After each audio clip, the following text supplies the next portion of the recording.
All right, folks, we are here at Pauls Valley High School for today's Prep Nation game of the day between the Pauls Valley Panthers and the Heritage Hall Chargers. Records on the season 6-1 for Heritage Hall, 5-2 for Pauls Valley. Class 3A district matchup between foes about to go down here in Pauls Valley. Captains for both squads now meeting at the field, and we are now moments away from kickoff. Number 8, Carter Knowles. Number 2, Barrett Travis. Number 12, Cal Welker. And number 3, Jared Williams Jr. Representing the Panthers as captains, number 53, Peyton Peacock. Number 54, Cooper Russell. Number 59, Isaac Corona. And number 76, Jacoby Miles.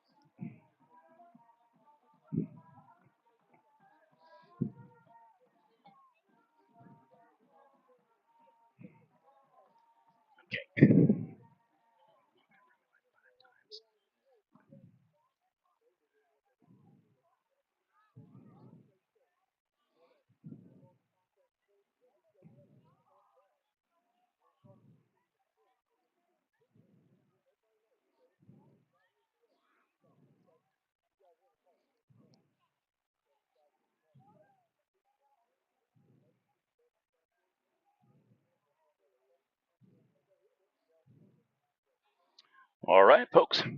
So sides of field, Pauls Valley defers. They win the coin toss. Chargers get the ball to start the first quarter, and it'll be Pauls Valley, the home team, getting the ball to start the third for the second half. Your Prep Nation TV game of the day, Pauls Valley versus Heritage Hall. Linesman Lance Knight. And back judge Chris Gregg.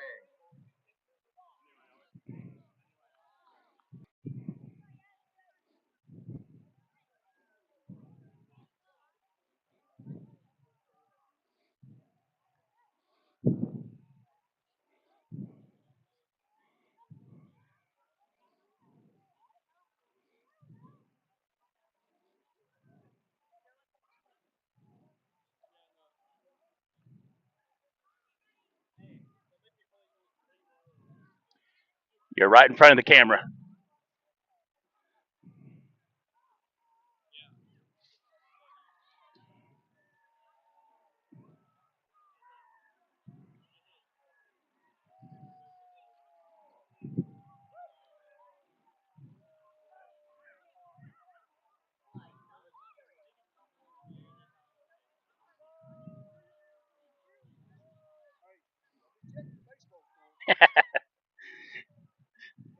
Somebody told me there might be a World Series game tonight.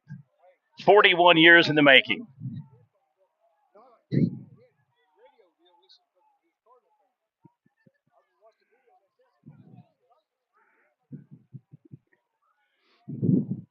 I mean, seriously, who would have thought it would have been 41 years before the Dodgers and Yankees would play again in a World Series? All right, folks, Pauls Valley wins the coin toss, and here they come. They will defer to the second half, and it'll be the hometown Panthers from Pauls Valley.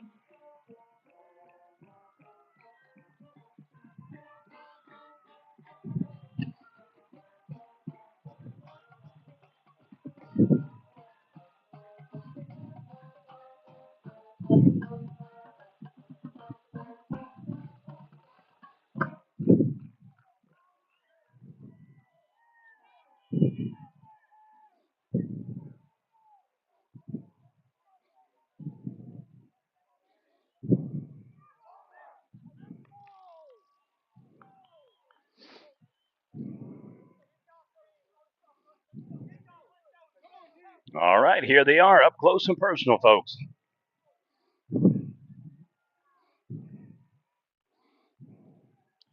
Once again, Panthers receive the ball to start the second half. They win the coin toss and defer. So it'll be the Chargers getting the ball to start the first quarter.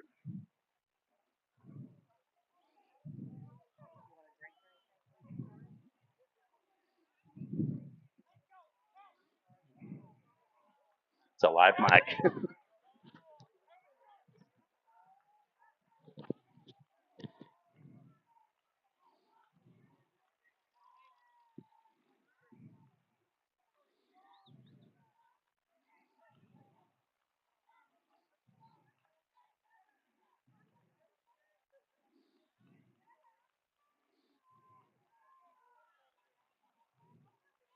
Bringing up the football for the Panthers will be number 8, Pablo Amaya. Panthers with a watch list player of the year, Caden Knighton, one of our 10 semifinalists for player of the year. Recapping season so far for Pauls Valley, victorious over Lindsay to start the season, 28-6, 31-14 over Davis, 19-6 victors over Weatherford, 43-40 shootout over Kingfisher. Lost a heartbreaker against Plainview, 35-34. Likewise dropped the game against the Cougars from North Rock Creek, 34-41 in overtime, and then victorious over Anadarko. So that takes them to 5-2 on the season. Chargers 6-1 under head coach Brett Bogert. Lose their season opener against Lincoln Christian 28-20. 6 games consecutive victories since then. John Marshall 35-0, Millwood 28-25, North Rock Creek 35-20, Anadarko 45-zip, and Kingfisher 46-23. Victors last week in overtime likewise against Plainview 28-21. Sweeps goes right, and he is brought down. That one applied number 18, Cash Pickett for the Panthers.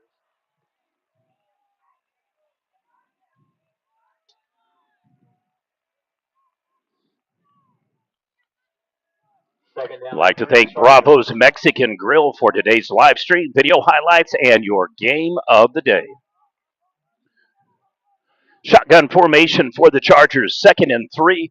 Snaps back, misdirect play, first down and more. Rolls, clears, and he's going to have a huge gain. He's going to be all the way down to the 26-yard line. 1st and 10 for Heritage Hall. Lead to Jared Williams Jr. 1st and 10, Heritage Hall. Chargers with the misdirection on the sweep. Quarterback keeps it, fakes right, rolls left, catches the wide open receiver across the middle, and it is a huge gain for the Chargers. And 3 plays in, they are cooking here early on. Number 7, Terrence Johnson. Going to have a call that's going to bring this one back.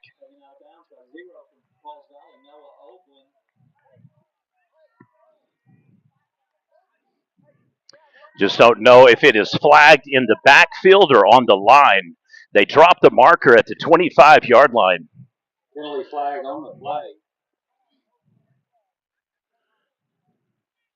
Heritage Hall already indicating they're going backwards, so that's against the Chargers. It should be a hold call. I believe it happened by the off tackle. Holding against the Chargers. So it negates the automatic opportunity for a first down conversion again.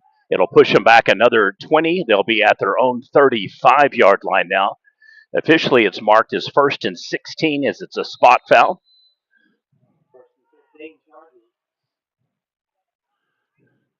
Jet sweep. Number 3, Jared Williams Far Jr. corner, and he is already right back almost to the 23-yard line, approximately where they started. So we'll have a 2nd down.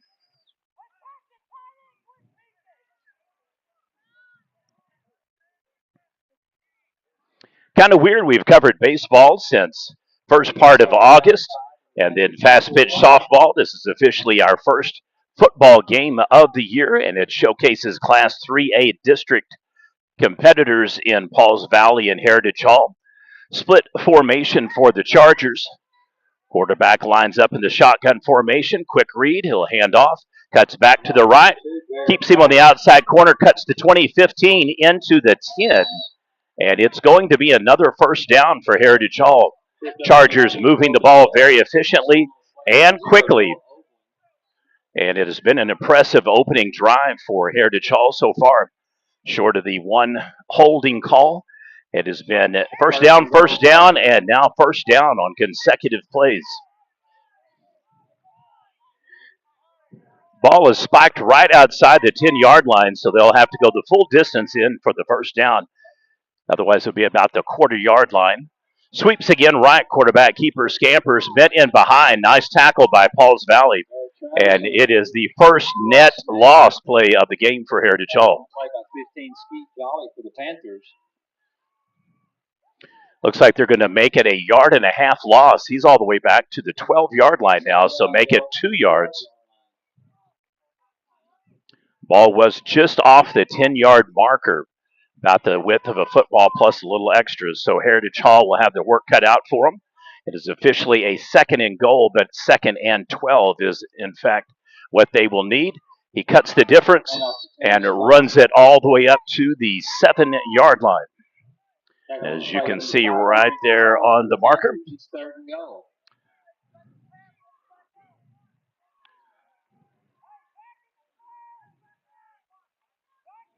So if the Chargers are going to score here, they're going to need 7 yards on the next completion.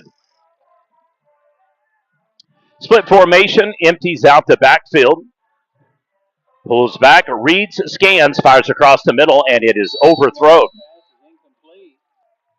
So the second stop of the game for Pauls Valley, one on the holding call, one on the incomplete pass. Chargers are trotting out the kick unit, and it looks like it'll be an early field goal here.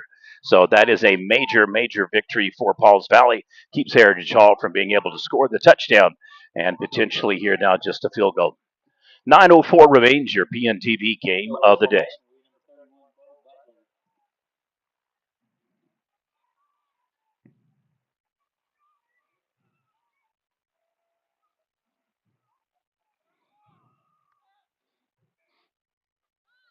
Snap is up, kick is on its way, and it is good. 3-0 early lead for Heritage Hall. You're watching PNTV coverage, game of the day, Pauls Valley versus Heritage Hall. Well, if you followed Heritage Hall, they're one of the public academies, I guess is the best way to describe them. Public private school open to anybody in Oklahoma City. They have a amazing soccer program. And so Chargers are one of the teams in the state that if you were going to say who is kicker you, it would definitely be Heritage Hall. Advent starting in Class A, working their way up to 2A. They've got as high as 4A and then reclassified again the last couple of years, and ADM counts for 3A. I still remember about 6, 7 years ago, maybe more, probably closer to 10. But I remember the Lincoln Christian and Heritage Hall championship game. Literally was a blowout victory for Heritage Hall. Lincoln Christian took the opening kickoff, went the entire length of the field, scored instantly, and then 35 consecutive points scored by Heritage Hall, and then trots out the kicker with about 6 seconds to go before halftime and nails a 56-yarder. Just an absolute dagger in all effect. That game was over right then and there. So a very good kicking team, good defense by Pauls Valley, able to keep the Chargers, who seemingly were moving the ball at will. Drops the ball, sets it up for the back receiver. He's going to be met by a gang tackle and drops him all the way back to the 15-yard line, I believe is where they're going to spot it. Looks like it might be closer to 14 and a half, though. But he is standing right on the 15-yard marker.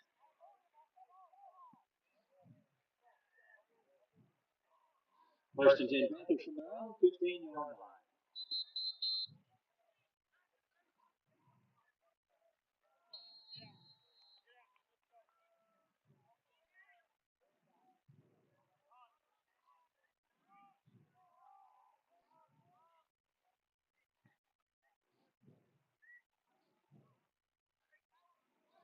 I formation for the Panthers. Hands it off to Knighton. His first touch of the game. Bust loose, crosses, and a quick scamper takes him around the left side of the tackle. And it quickly bursts around the end. Nice scamper by Knighton there. Like I said, he is one of our 10 semifinalists for Player of the Year. Other notable players: Nate Roberts from Washington, C.J. Dixon from Weatherford.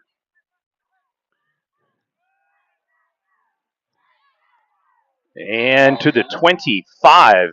So once again, bust loose.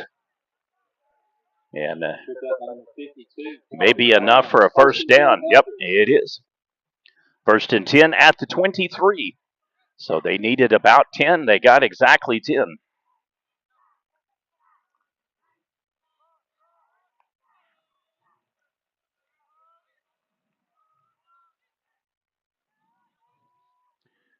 Long snap cadence, hands off to Knight again. Third time he's touched the ball and just keeps pushing and pulling. Absolutely nice run there. So other finalists that I'd mentioned that are actually semifinalists rather, Elijah Thomas from Chakota, Tristan Haynes from Carl Albert, Dakota Terrell from Pacola, Second down and 3. Trine Washington likewise from Carl Albert, other notable top 10 semifinalists for the Football Player of the Year. We will get into the throes of chasing them each weekend until playoffs start. Then we will trim our finalists to 5 players and potentially our Football Player of the Year. Procedural penalty called against Pauls Valley, so each team now with 1 penalty. Procedure against the Panthers. Holding against Heritage Hall, that one procedural, so moving on the line of scrimmage.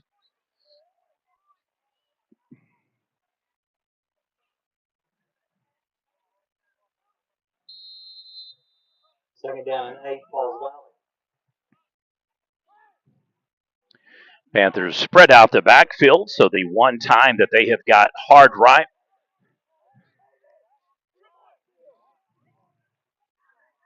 Pulled Knighton back in behind. Traditional I formation once again brings back beautiful memories of the Nebraska Cornhuskers back in the day.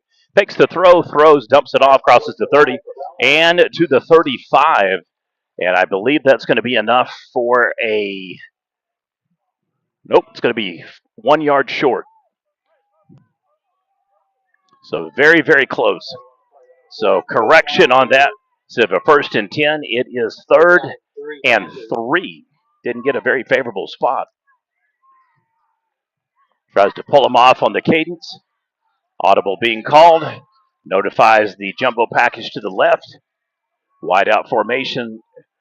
Rolls out, hands off, and no go for Knighton.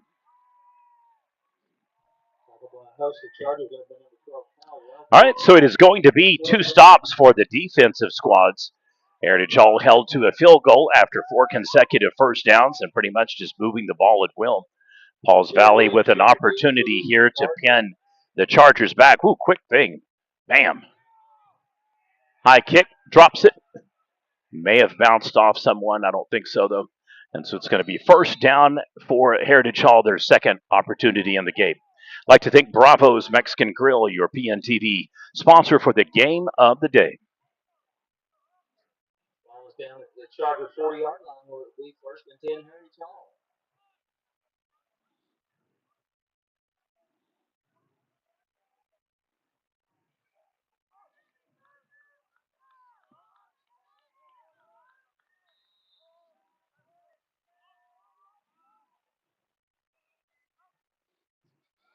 And fires over to the end. Little air raid kind of style offense going on early on for Heritage Hall.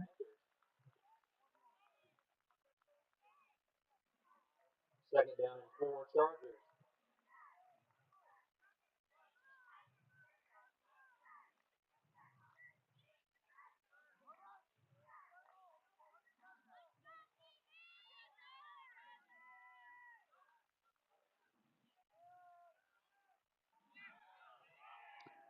This one is a busted play.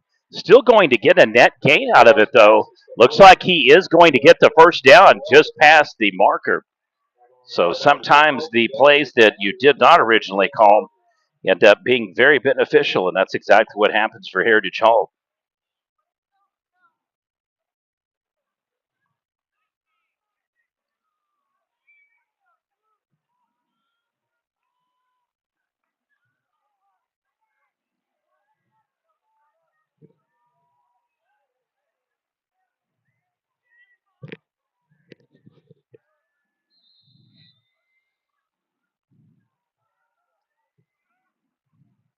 Timeout, Heritage Hall.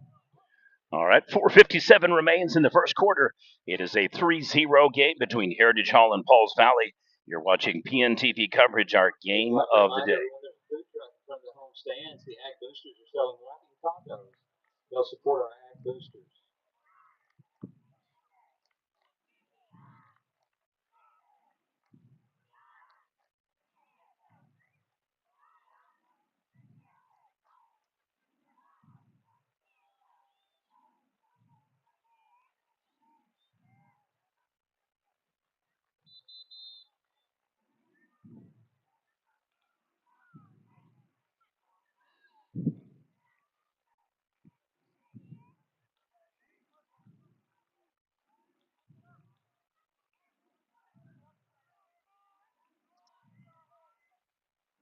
Chargers in play. The 1st and 10 Chargers.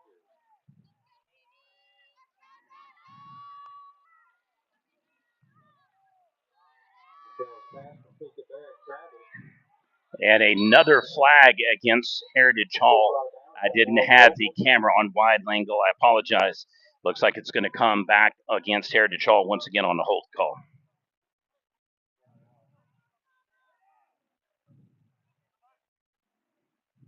Penalty flag on the play. Holding against Heritage Hall.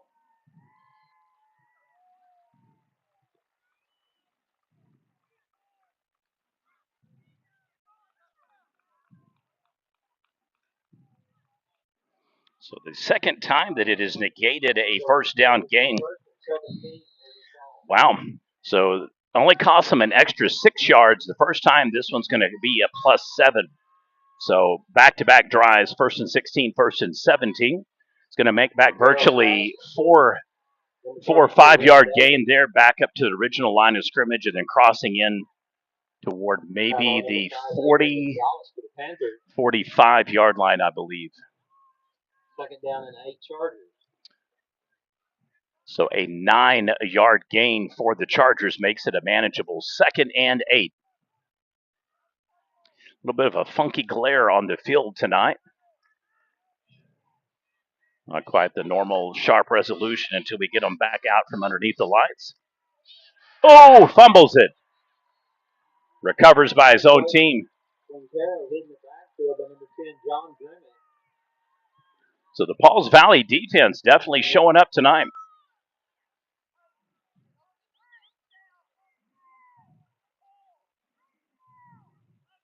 Third and 13, Heritage Hall.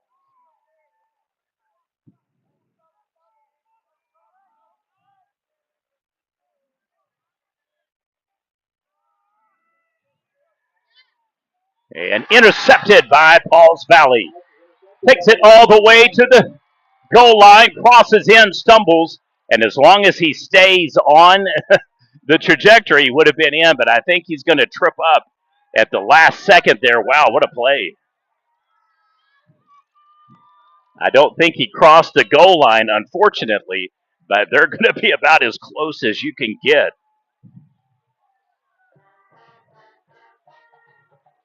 So we are all the way in reverse. Usually I try to do some filming from one angle, from behind, team coming, and flip it. This particular case, probably going to run out of time to get all the way over to get in the backside. So we're going to go ahead and just camp right here and try to get you a reverse shot from back in.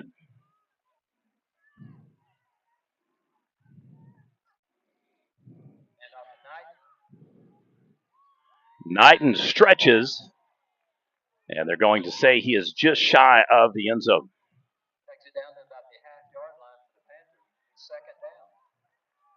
So I concur. It is going to be about the half-yard line, so to be 2nd and goal, they need a half a yard to get in. Wouldn't be surprised to see a quarterback keeper here. Nope. Over the top. Touchdown, Pauls Valley. They're going to get him for excessive celebration over the jump over. So we'll see if that pulls the score back or it will be assessed on the extra point attempt coming up.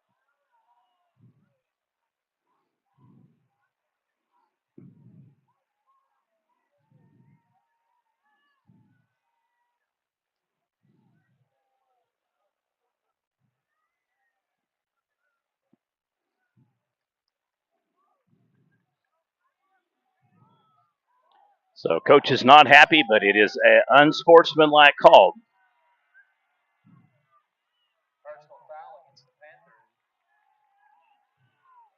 What a backbreaker. So it takes the touchdown off the scoreboard, and more importantly, now makes this 2nd and 16.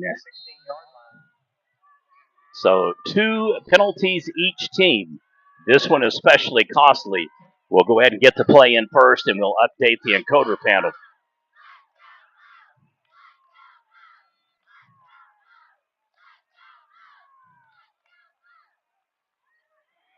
Quarterback busts loose, runs, flips, and it is down.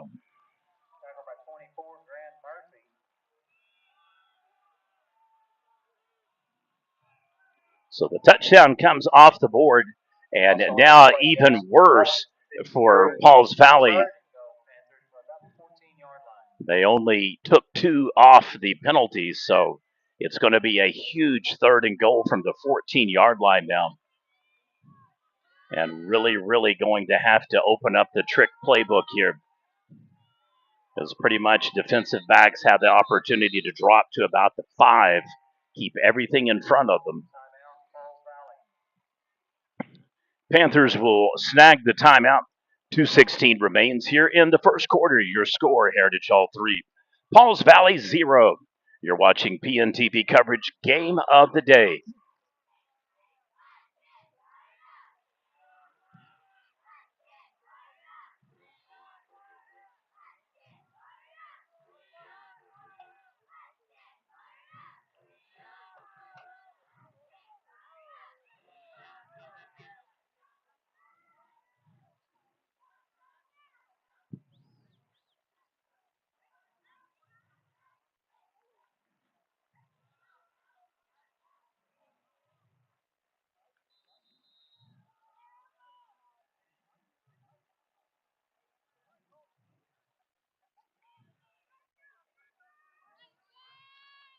Two penalties apiece, both negating potential touchdowns.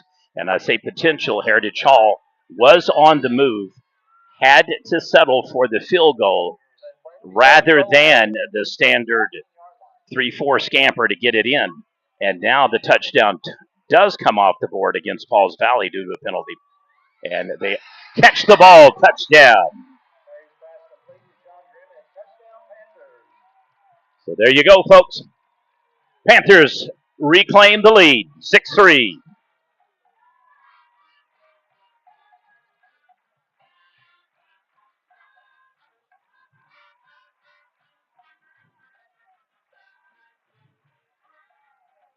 And kick formation. And we'll have to back off here shortly.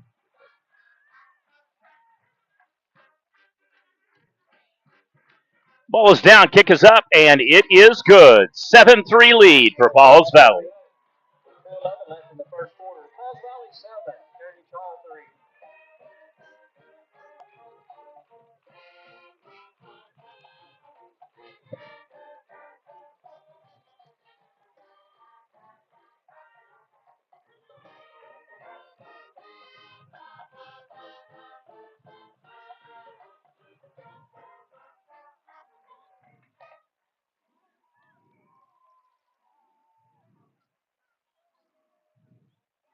Well, just like that, pendulum of opportunity swings the way of Pauls Valley. They almost get the quarterback sack. Ball comes loose. So in effect, they accomplish the best of both worlds on the next play. They not only top the sack, they bobble the ball, get the interception, run it all the way in, scamper in for the touchdown, called back on a penalty, and then able to get the pass completion. 14-yard score. Pauls Valley 7 and Heritage Hall 3. Pablo Amaya teeing up the football for the Panthers.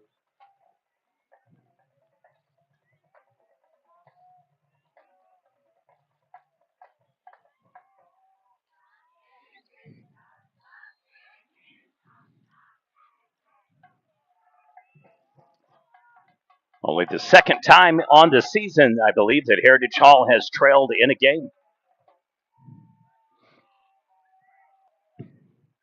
Big kick. So nice leg on that one. It's going to pin them down all the way back inside about the 20.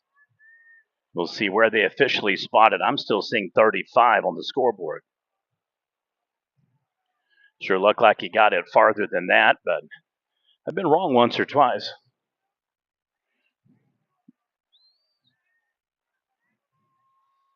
First and 10, Heritage Hall from their own 35-yard line. All right, it is the 35. 2 minutes, 11 seconds remain here in the first quarter.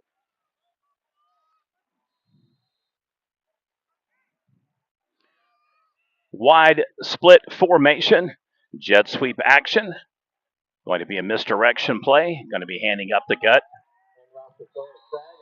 Pauls Valley not tricked. They block it, stuff it, and shove it back. Host the Panthers with number 5, Adrian Gonzalez. Second down and 8, Heritage Hall.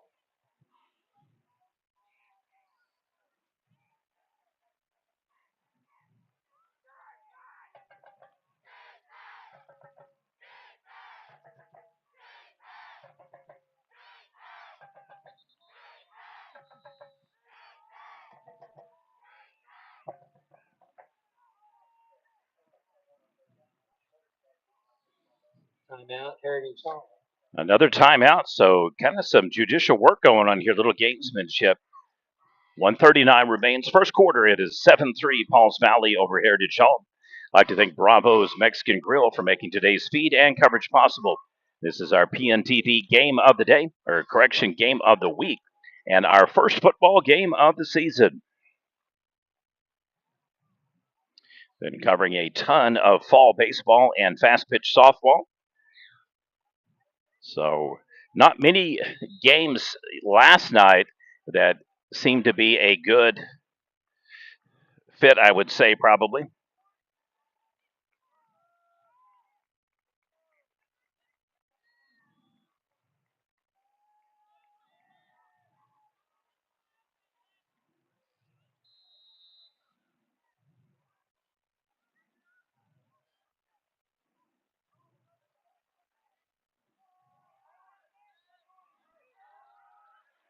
Oh, he hits him in stride. Pass is complete to number 3, Jared Williams Jr. A beautiful, beautiful catch.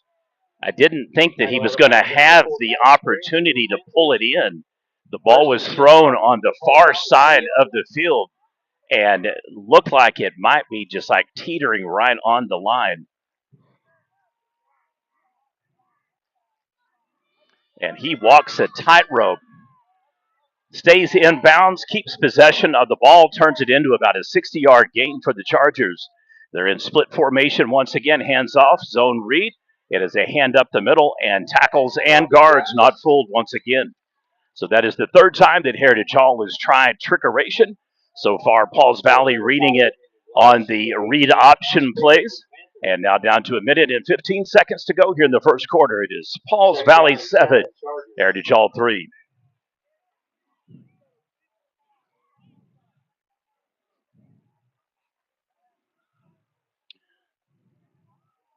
This is very akin to watching some Big 12 teams like to spread the field out, put you in positional gap, differential, opportunities for playmakers to really excel one-on-one. And again, not fooled. And so they're able to stop it. One quick thing about Pauls Valley is they may be winning the war on the offensive and defensive lines, making penetration for a hurry, a bump, a sack, and then an interception already. Ball once again, 13-yard line. It'll be 3rd and 3. Chargers will need to get just past the 10-yard line marker. Jumbo package, hands off, rolls right, scans, scampers. He is going to cross the 14, hit at the 15, knocked backwards, and it is a no-gain play for the Chargers. Number 18, Cash Pickett.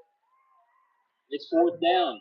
This may be the second defensive stop of the game for Pauls Valley. Looks like the Hall is going to come out and attempt another field goal. So a real feather in the cap for the Panthers here early on.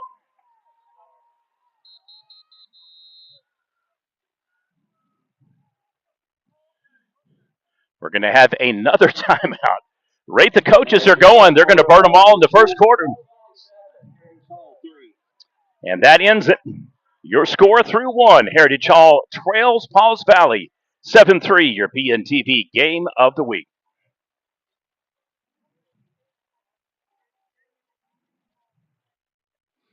All right, we will officially swap sides here.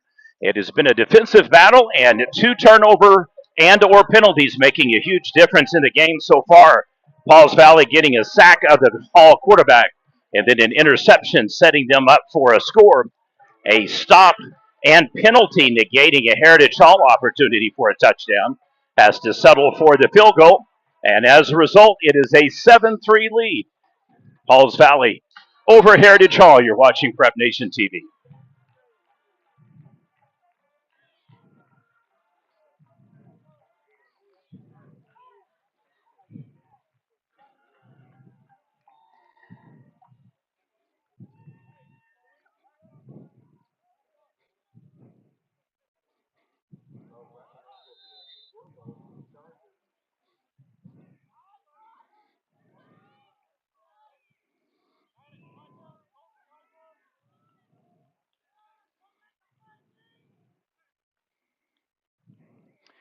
Kick is up, and it is good. 7-6 ball game.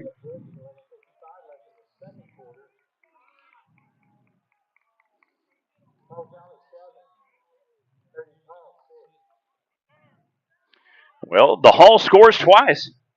Unfortunately, not the kind of scores that they're used to. Instead of 2 touchdowns, they have to settle for 2 field goals, so it is a 1-point lead for Pauls Valley.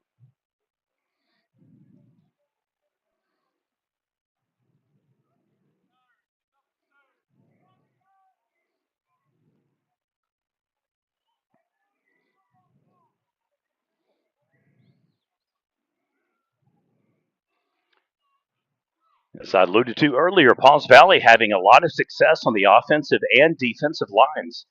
Been able to get a nice chunk of change for Kate Knighton, and then also getting multiple stops, a sack and an interception. 2 stops forcing Heritage Hall to settle for field goals. And we have a 7-6 ball game here early on in the second quarter.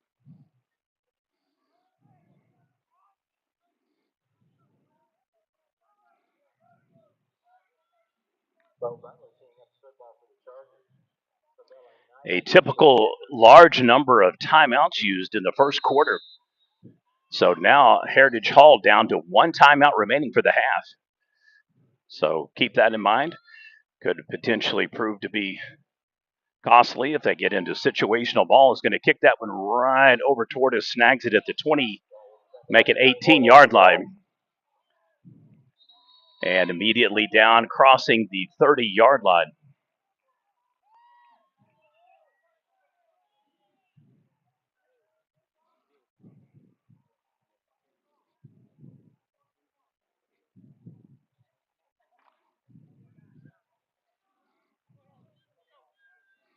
We'll do our best to get ahead of this play. We're going to let them get this one in, and then we'll huddle and shuffle back around all the players. I formation, switches over. It'll be a jumbo overload package to the right, swings over hands, off tackle, cuts, shifts, moves back, pulls, crosses the 35, and met and knocked out of bounds.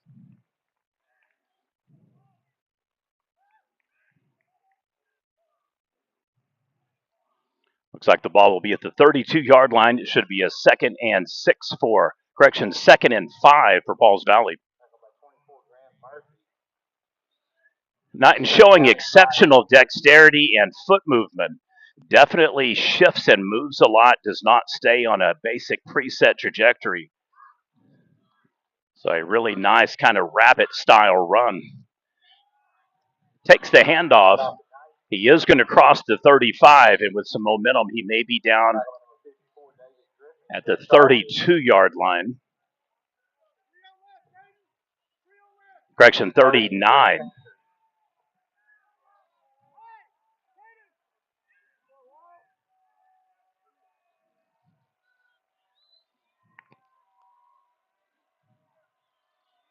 All right, a big 3rd down for both squads. Pauls Valley lines up, split formation once again. Empties out the backfield, jet sweep motion. Quarterback hikes, snaps, hands off, fakes it, and he is stopped. There's going to be a punt for Pauls Valley, most likely. Heritage Hall not swayed, and good defensive stop for the Chargers.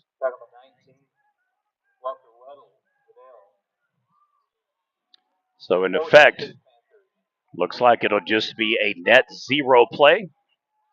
So no gain for the Panthers. They will have to punt.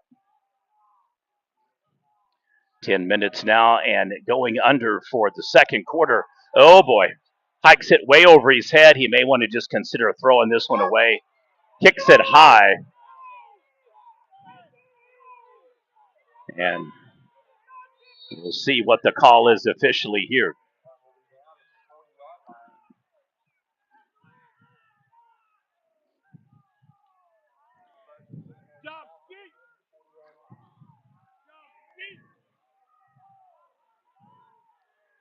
Well, about the only positive from that play is with the roll and the surprise against Heritage Hall, the majority of them pursuing the punter, so they were out of position and the ball was able to roll back. But Heritage Hall is going to be set up some prime location, 1st and 10, 40-yard line.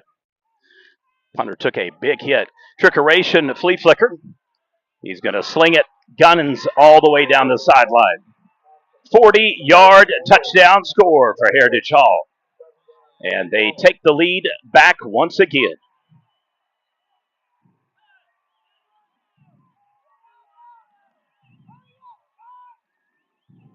I apologize for having to move the camera around so often. As you can see, we kind of get in spots and then it closes with other people coming. And then there's a lot of low holes and low spots here on the field tonight. So I apologize. I know I'm kind of making you seasick, probably moving and jostling around so much. However, it's just got really funky angles every time we try to set up in the dirt. So Heritage Hall will go for two. Wants to take a touchdown lead. Rolls back, fires. Bam, stopped. Pauls Valley had nothing to do with it. 12-7 ball game.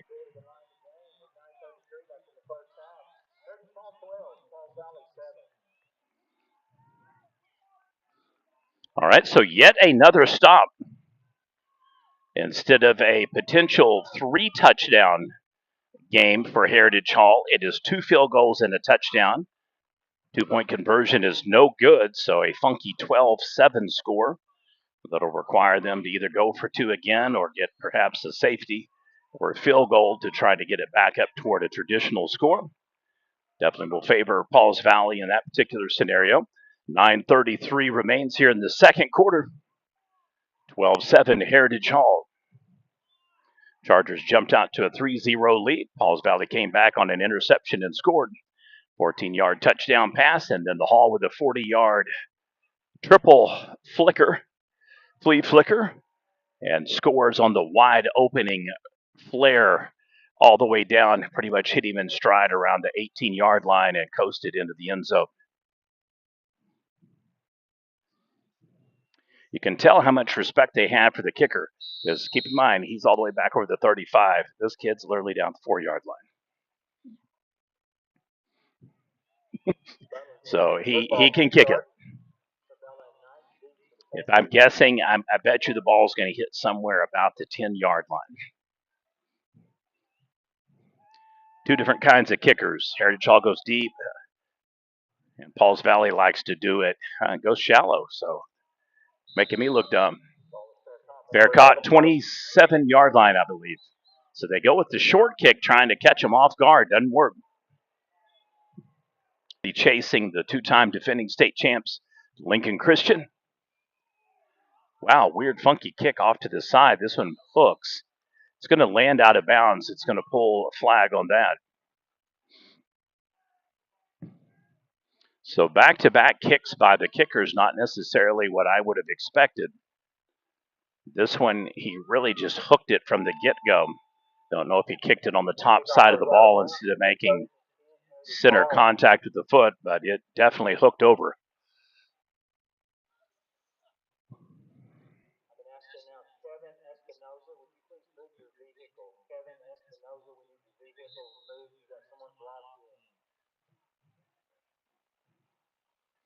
Nothing worse than getting over the intercom. Please move your vehicle. You've got someone blocked in. Oh boy, another huge hole. Chargers come roaring back.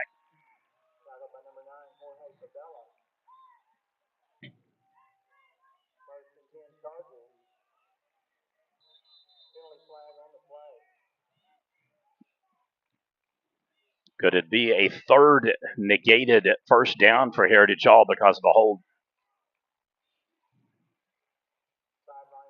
Oh. All right, so Pauls Valley flagged for coaches being on the green. Basically, there is a staggered strap line and a white trim line. Coaches have to remain in that spot. And I have covered 1,000+ football games, if not more. I've never seen a staff yet that'll stay inside those boxes. Just insert religion. Oh, nice defense. Nicely done.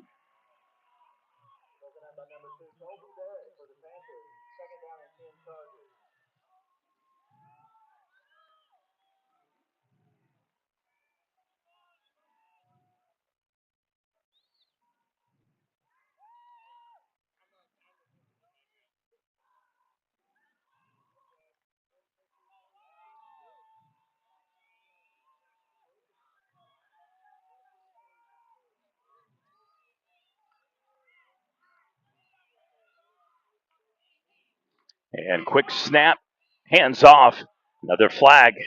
I believe this one is going to go right back. Charger fans not happy with all the calls. There have been 6 total flags now thrown.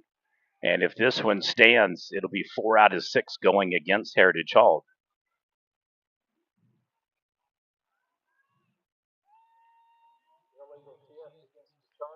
The illegal shift is the call. 7:22 remains before halftime. A back and forth affair between Pauls Valley and Heritage Hall, Class 3A district foes.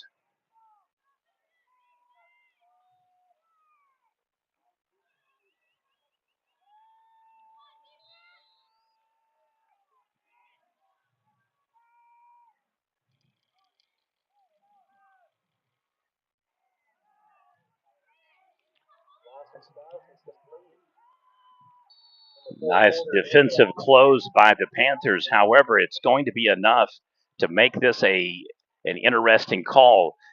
They had the penalty assessed against them. So, in effect, they had a 3rd and 15 correction.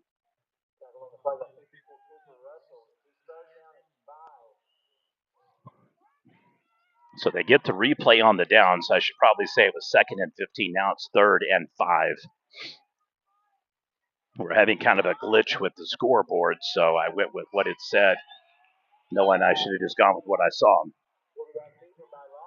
And he does get the first down. Heritage Hall once again on the move. I've got it kind of pulled back a little here because of a couple of the photographers and some other people.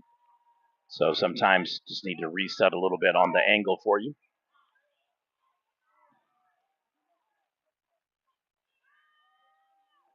So as I alluded to earlier, everybody chasing Lincoln Christian back-to-back state championships. And the Bulldogs once again getting the better of the Chargers, beating them 28-20 to start the year. And clears out. Going to be, a nice burst. He's going to be very, very close to another first down. We'll see if they give it to him, and they do. So very effective sweeps by Heritage Hall. They're really getting some open spots by the sidelines, curiously enough, completing a big pass play and multiple touchdowns now coming on that side of the field.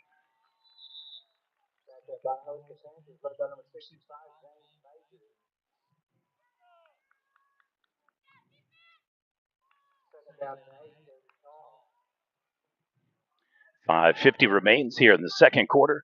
3-point lead for the Panthers. Back-to-back touchdowns. One on an interception, another on a pass completion. And then the 2-point conversion, good for Pauls Valley, not good for Heritage Hall. Otherwise, we would have a potential 15-14 game. Fires quick strike, and they aren't able to get the burst on him. He moves it all the way to the 5-yard line. And it'll be 1st and goal for Heritage Hall once again. Chargers and the Panthers just trading haymakers here, both of them having real success on pass completions and in the run game, which is kind of atypical for both teams to have success on both sides of the ball like that. But each team having a really good combination and mix of keeping the other team on their toes and not anticipating perhaps what's coming. Stuffed, he's going to cross the goal line, touchdown. The Hall scores. They reclaim the lead.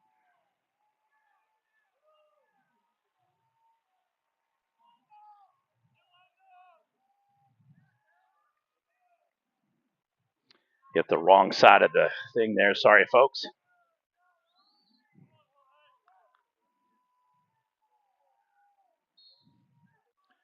Sorry about that. I hit the wrong button. Gave Pauls Valley 4 of the 6. We'll pull it back out. 18-15 lead for Heritage Hall here, looking to make it a 4-point lead. Kick is up, and it is good. 19-15. 5 minutes exactly to go before halftime. It is a rock'em sock'em game between Pauls Valley and Heritage Hall. Winner finds themselves in the driver's seat for district pairings. Obviously, you want to finish top 4 so you can continue to play come end of October, mid-November into December. But right now, things back in the way of Heritage Hall with the momentum. It'd be an interesting response here. First quarter, a lot of timeouts. Second quarter, a lot of yards. Offenses have really opened it up, and they have found some sweet spots. Defense struggling to keep up. Each team with a lot of jet sweeps outside the ends of pass plays and rushes. The only real difference between the team is seems that Heritage Hall had the more dynamic twofold offensive scheme, and then bam, out of nowhere, 74-yard touchdown pass, and Pauls Valley sends a message that, hey, you know what? We can run it with Knighton, but we can also throw it too.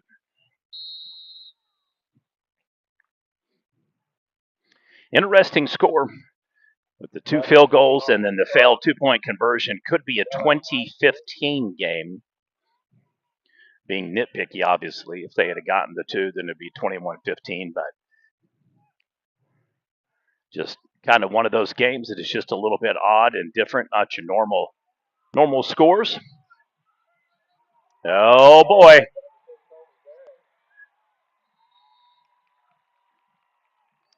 Another huge gain by Pauls Valley. So they are content to work me today, bouncing one side to the next. So we will head to the back side of the field here, give you some behind the scenes look for the coaching squads and kicker here. First and 10 Panthers from the Heritage Hall 43-yard line. So apologize for the bumping, but rather than pause, I'll just keep the film going in case we have a play coming up. We don't miss any score because literally the way this is going, next play could be another touchdown. Quarterback keeper by Perry. Picked up by number 24, Grant Marcy. Weird, wild, wacky game so far.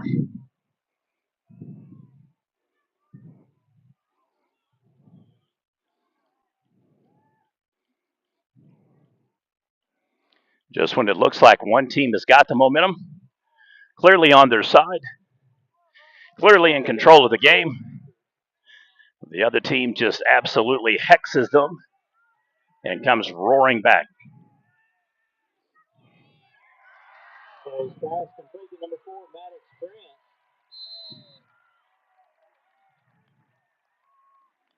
Tackle on the play by number 4, Porter England. First and 10 Panthers.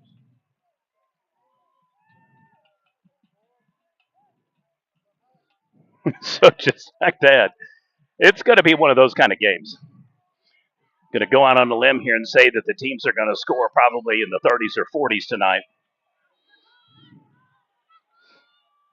First down, Panthers. They meet Knighton by committee. He is going to bust loose to the 14-yard line, so it will be a plus gain. And 3:30 and change before we hit halftime. It'll be officially 2nd and 9, so he does get 1 full yard on the game.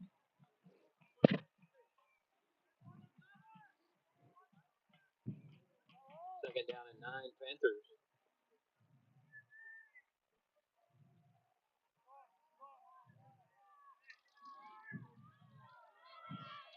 High formation once again. Pauls Valley shifts off. We have a split out. Jumbo package, hard right. I bet you it's going to be misdirection play. He hooks over and just down to the 16-yard line. Correction, 11-yard line. doing some Ebonic math there. Sorry, folks. So it'll be a 3rd and 6 for Pauls Valley. They have an opportunity here to respond. Another score for Heritage Hall.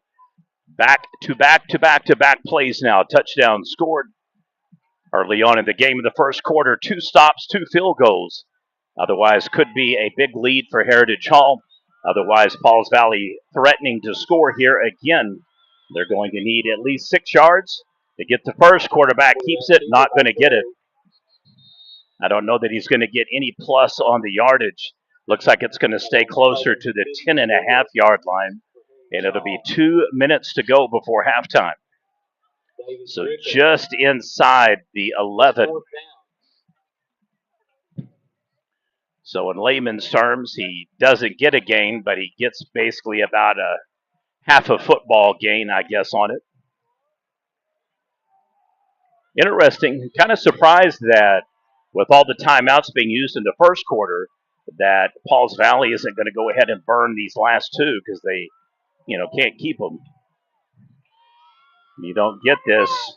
There we go. I figured that one was coming sooner rather than later. Just a little surprised that it took that long, honestly. Timeout, Pauls Valley.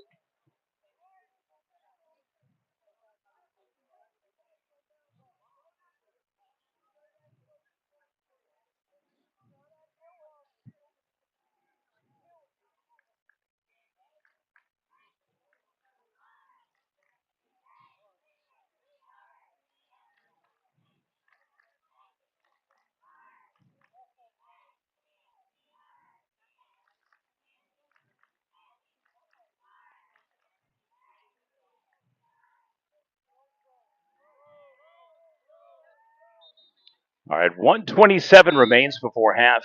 Timeout called by the Panthers. That'll leave each team with 1 timeout remaining in the quarter. Not that it's going to make much of a difference, however, if you do not get this first down and you do not kick the field goal. This does leave Heritage Hall right now with more than enough time to score.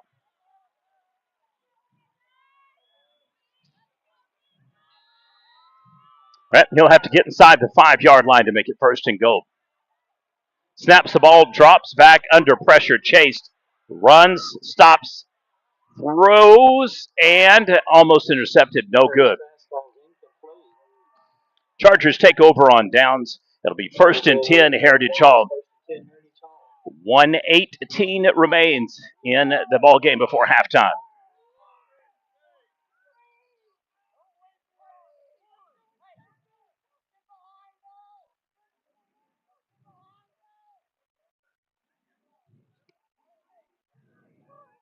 All right, so from here on out, unless there is a massive gap or hole opened, you're going to be looking at pass, and pass plays.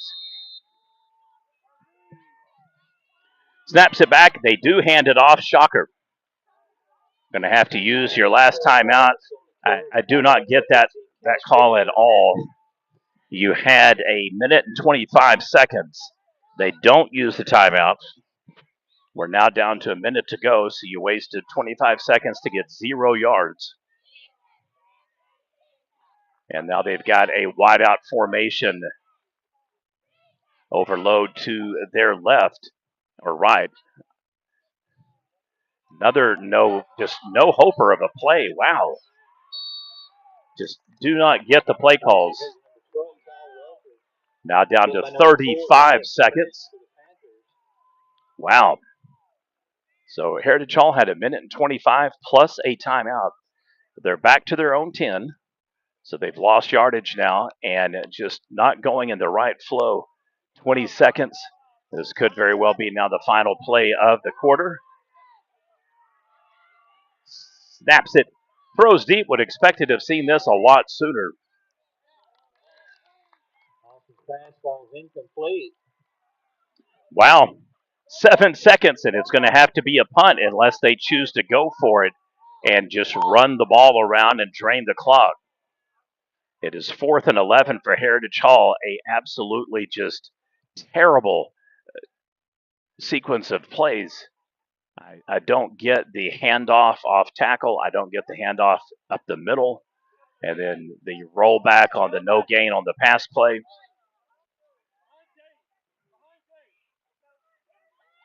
He's going to have to punt from his own end zone. Just really, really, really odd sequence of plays. And that is going to do it for the first half. Your score through 2. Heritage Hall 19, Pauls Valley 15. You're watching PNTV coverage game of the week. Heritage Hall 19, Pauls Valley 15. All right, folks. We will briefly recap you on scores throughout the state, and then we will take a quick break here at halftime. We'll start first in game action in Class 6A, and then we'll kind of work our way down to the smaller classes. So some of these may be duplicates. In 6A action, Jinx over Moore, 28-7. Second quarter, Norman over Deer Creek, 26-14. Number 1 Owasso, 12-7 over Edmond Santa Fe. Union 21-14 over Broken Arrow. It is a 7-7 tie between Enid and Edmond North. Norman North 21-14 up on Yukon. Bixby 29-0 over Mustang. And it is Edmond Memorial leading Westmore 11-0 in the second quarter. Shifting over to now combinations of your 6A2 games. Southmore Piedmont 7-7 tie. Choctaw 35-0 over U.S. Grant. Muskogee over Sand Springs 25-7. Bartlesville over Ponca City 16-0. It is a tie ball game at halftime between Putnam City North and Sapulpa 0-0. Stillwater over Putnam City 7-zip. And in last night's action and play, Lawton Eisenhower defeating Northwest Classic 55-6. Shifting over to Class 5A games now. El Reno over John Marshall 32-zip. Number 1 Carl Albert leads Lawton 28-6. Bishop Kelly 25-7 over Tulsa East Central. Goweta 10-6 over Durant. It is Newcastle 21-14 over Lawton MacArthur. Guthrie 21-14 Altus. Bishop McGinnis 35-0 over Southeast. Midwest City all over Classen SAS 50-zip. Noble 39-0 over Western Heights. Del City 28-zip over Tahlequah. Collinsville 17-14 over Pryor. Booker T. Washington 7-0 over McAllister. Claremore leads Tulsa Memorial 31-0. And in games from last evening, Nathan Hale defeating Will Rogers 55-20. And Shawnee shuts out Edison Prep 63-0. Those complete your 5A class matchups and score updates. Heading now to Class 4A. It is Elk City over Weatherford at halftime, 14-7. That's a shocker. Ada up on Broken Bow, 28-14. So 2 potential upsets brewing in Class 4A. Chickasha leads Tecumseh 27-14. Hilldale 36-0 over Stillwell. Oologah Tulalip 27-0 over Skytook. Miami leads Cushing 14-6. Bethany over Ardmore 21-3. Hera 23-0 over Medill. Tuttle leads Blanchard 14-0. That is an upset alert, even though technically Tuttle is higher ranked team. And Blanchard's game win streak in jeopardy. Fort Gibson 21-13 over Catoosa. Bridge Creek 16-8 over Woodward. Elgin 35-0 over Douglas. Wagner leads Grove 27-0.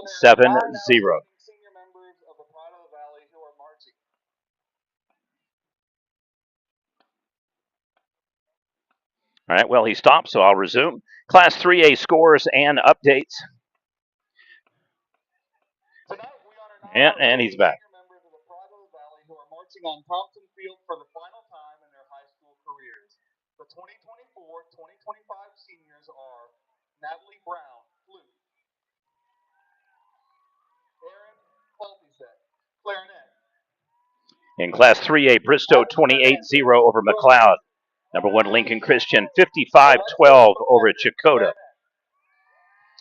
Berry Hill 14-7 over Verdigris. Plainview Anadarko tied 21-21. Stigler 15-8 over Locust Grove. Sulphur 7-6 over Seminole. Holland Hall 24-zip over Muldrow. Perkins Tryon 28-0 Lone Grove. Veneta 13-7 over Inola. Jay 2014 over Cleveland. Victory Christian 38-7 over Manford. North Rock Creek and Kingfisher 14-14. Eufaula 13-6 over Idabel. Sequoia Claremore leads Cassia Hall 17-14. And Purcell over Star Spencer 21-6.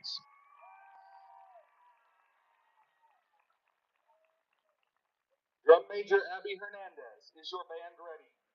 In Class 2A scores, Millwood over Chisholm 14-0. Kingston 35-6 Prague. We have got a Marlowe 40-zip lead over Dixon at halftime. Heebner 45-12 over Oak Mulgee. Sperry 27 over Dewey. Chandler leads Tulsa Central 27-0.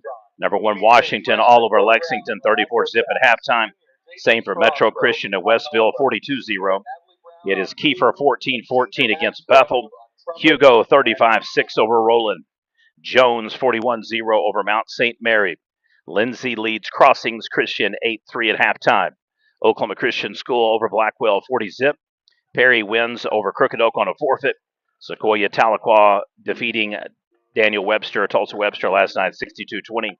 And Little Axe defeating Marietta last night 29-20.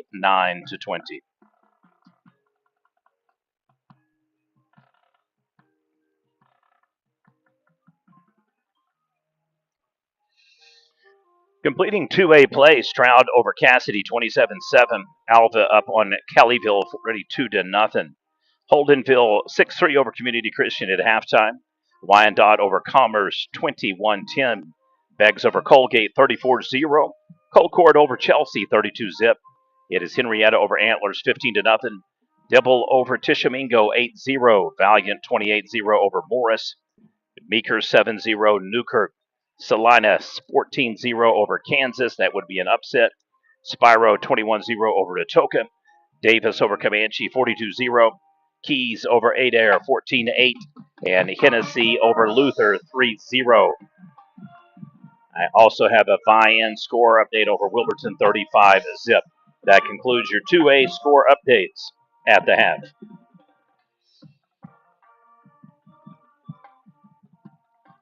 In Class A, Hooker over Merritt 47-0. Panama over Haskell 38-0 at halftime. It is Cashin 21-0 over Sayre. Warner 43-8 over Hulbert. Hartshorn trails Pecola 22-7 at halftime. Wynnewood over Frederick 27-0. Tonkawa 12-0 at halftime over Oklahoma Union. Minko 26-8 over Hobart. Walters 21-13 over Stratford. Fairview 21-6 over Hinton. Their massive win streak snapped last week. Pawhuska 30-13 over Quapaw. It is Morrison 37-0 over Caney Valley. Rejoice Christian 28-0 over Shoto Maisie. It is Pawnee 26 over Nowata. Cashin 7-0 Sayre. Crescent 12-0 Watonga. And Christian Heritage Academy 10-0 over Okima.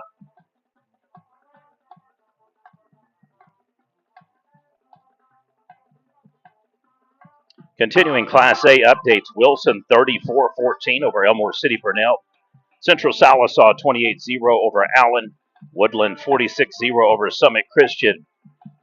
Excuse me, Thomas over Southwest Covenant 18-7. Rush Springs over Wayne 21-8. It is Mangum leading Texoma Goodwell 26-8. Apache Moorland 20-20 tie. Tallahena 29-8 over Wewoka. Ketchum 30-13 over Fairland. Carnegie 49-0. Cordell. Barnsdall 20-0 over Afton correction. Regent Prep 27-16 over Mounds. It is Gore 14-0 over Liberty.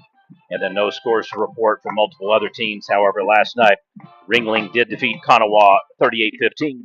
And Velma Elma run-ruled Hilton 58-0. The Comets now back up an 11-man ball after being in Class B and 8-man football for numerous years.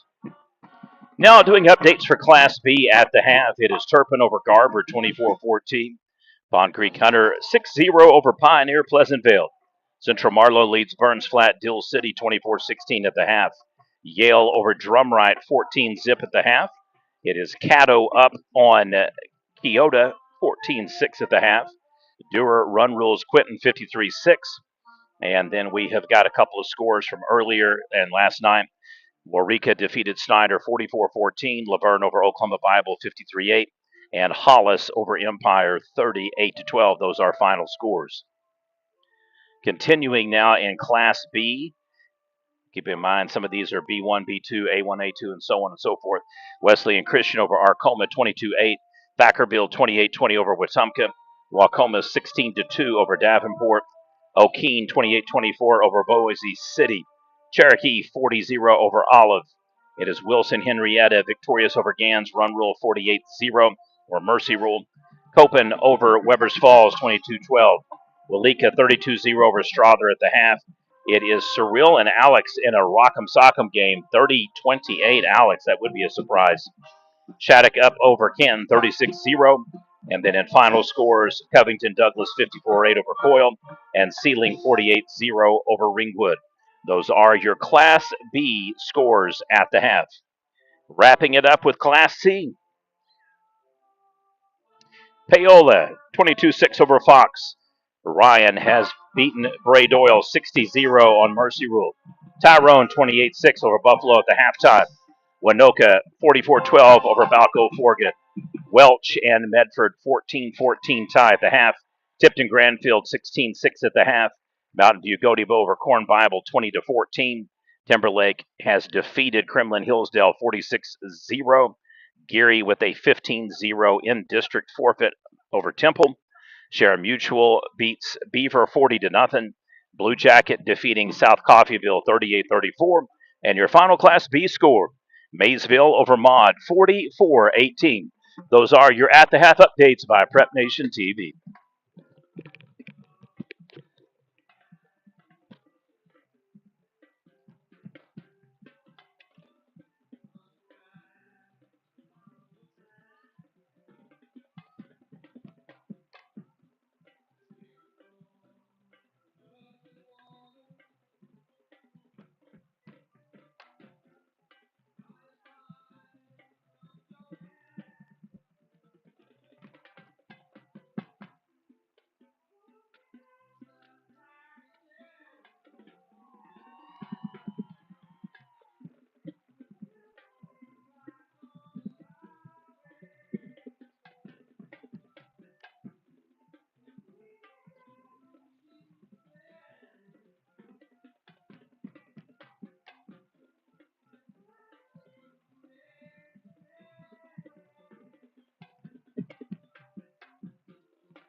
gentlemen, will you now please stand and show your Panther pride by joining the 2024-2025 seniors in the Pride of the Valley with the playing of Pauls Valley High.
The winner was drawn today for the PVHS Band Raffle. The proceeds help support students participating in the National Memorial Day Parade in Washington, D.C.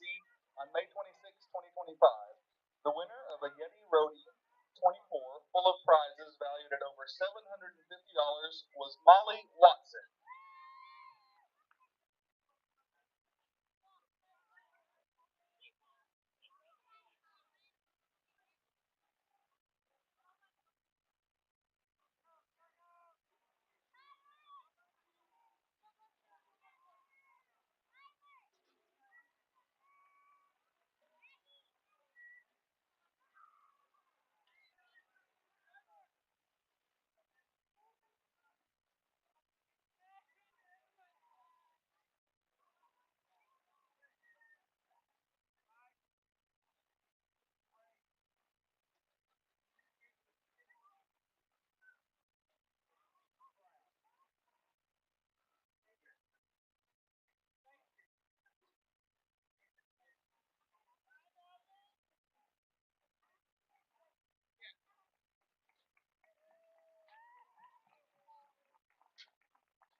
We'd like to take a moment tonight and recognize some visitors we have. The Pauls Valley High School class of 1974 is celebrating their 50th reunion with us tonight. This class would be a part of a state runner-up football team, a state champion track team, a state wrestling team. Its membership boasts 2 state high jump champions and a state runner-up, state pole vault champion and state runner-up. Members of the Pride of the Valley that received a superior rating at the Regional Band Marching Contest, state winners in FFA, superior ratings in Glee Club, state awards for Future Teachers of America. They were recognized as the state's best French club. Its members would participate in returning girls' sports to Panther Athletics. Its members would see the addition of tennis and golf to Panther Athletics. This class had 3 individual state track champions and 1 world record holder in the high jump, Kyle Dowdikin. They had 4 all-state athletes.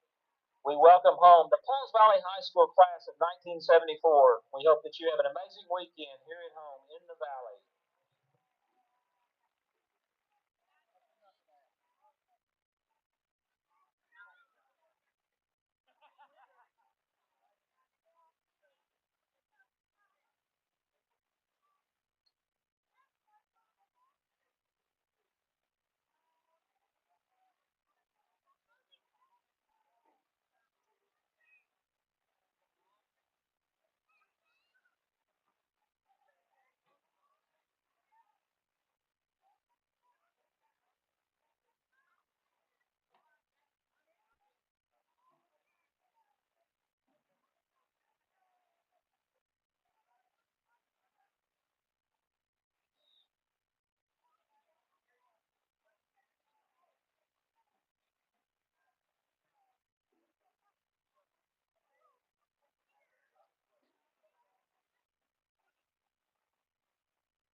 Panthers will receive to start the second half.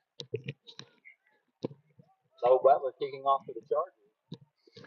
Okay, so Pauls Valley wins the coin toss to start the game. They defer.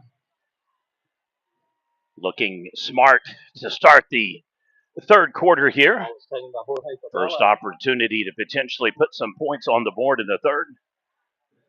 Going to have a holding penalty. That one's going to go back. Penalty flag on the play.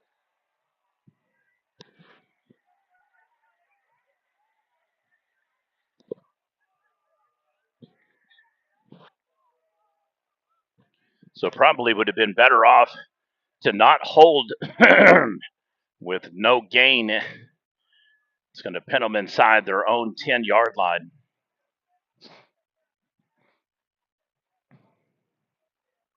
Block in the back against the Panthers.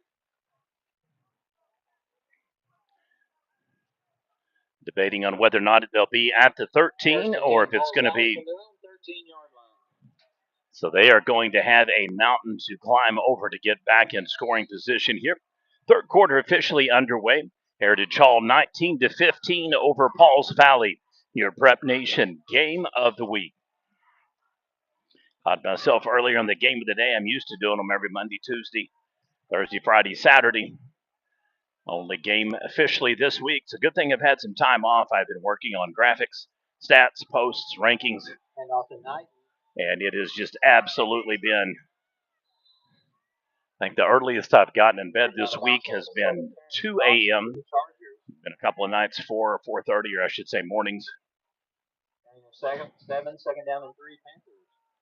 Tomorrow we announce our 5 finalists and winners for categories in Class B baseball, and then the next 8 consecutive days it'll be softball.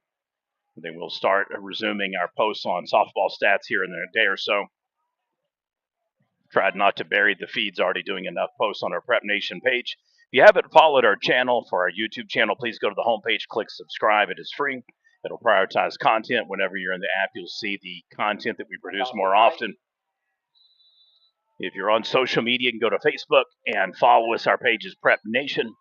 And if you're on X or Twitter, all you have to do is go look for Prep Nation TV and give it a follow. Well, just like that, 2 back-to-back good tackles for Heritage Hall. And it is about 11:18 to go in the third quarter. But no gains for Pauls Valley. Probably going to have to go back to these jet sweeps and running off tackle. They definitely get some clearance on the line. Heritage Hall's been all over them the last couple of plays. Perfect example right there.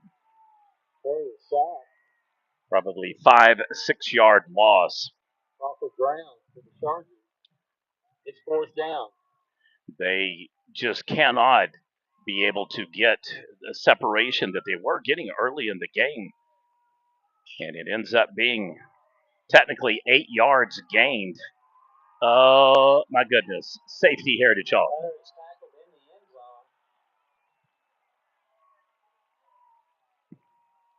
Well, the Hall gets the score back. And this now looks like it would be fairly normal. Pauls Valley went for 2, got it. Otherwise, we'd have now a 21-14 score.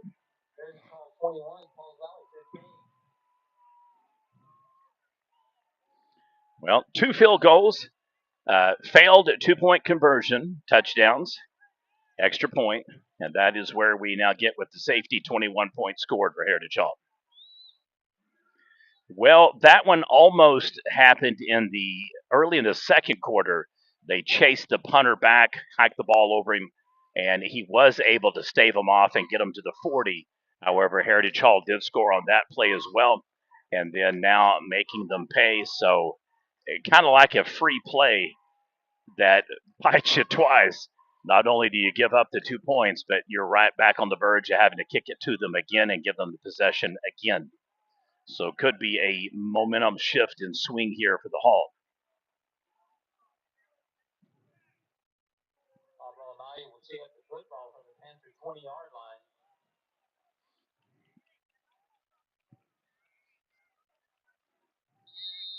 Third quarter going the Hall's way.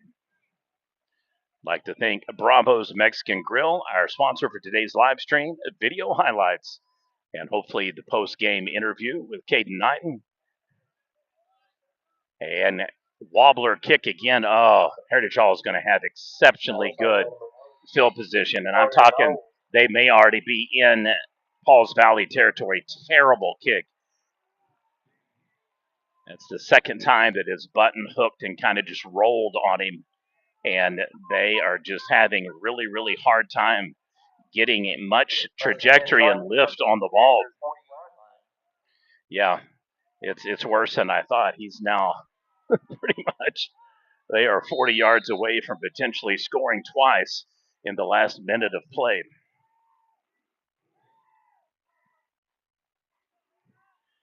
Hands it off, read play only, and nothing really coming from that.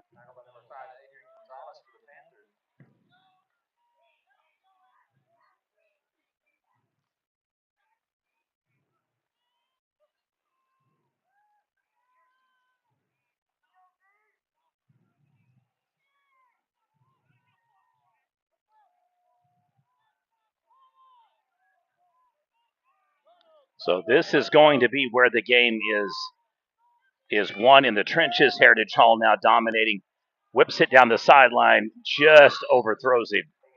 Can't chase it down to get back underneath the pass. 9:47 remains here in the third quarter. Your PNTV game of the week.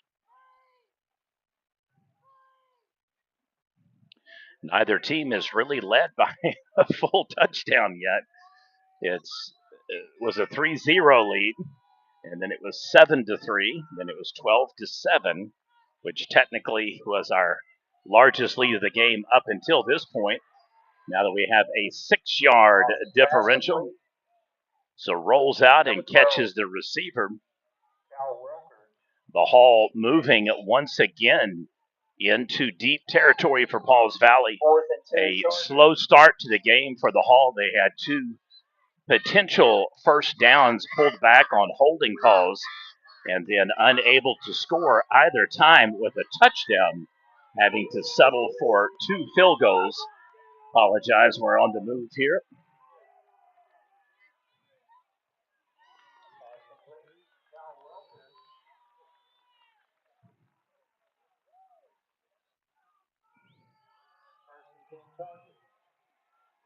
Heritage Hall converts yet another first down.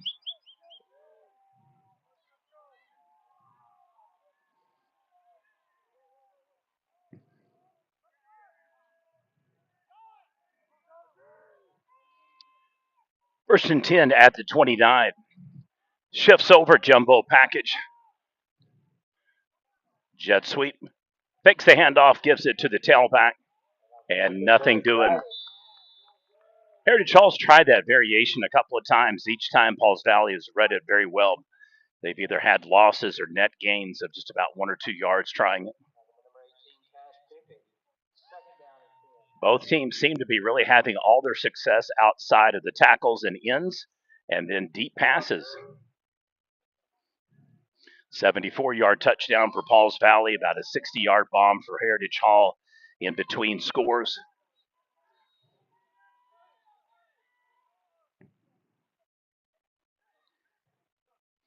Quick strike, hands off. And at first didn't look like he was going to get much. Now he is going to push all the way to the 21, possibly as far as the 20-yard line. And looks like they will gap him there, so he'll have about a half-yard gain after the contact is made. 7:39. So in effect, a 9-yard gain, and about 6 of that coming after contact. 7:28 remains. Heritage Hall on the move. Snaps back, hands off once again. Gets the first down. Pushes all the way to the 15-yard line. Another first down, Chargers. We do have flags, so we'll have to see if that is a holding call or something inside. One positive up until the point for Pauls Valley as they've won the penalty battle.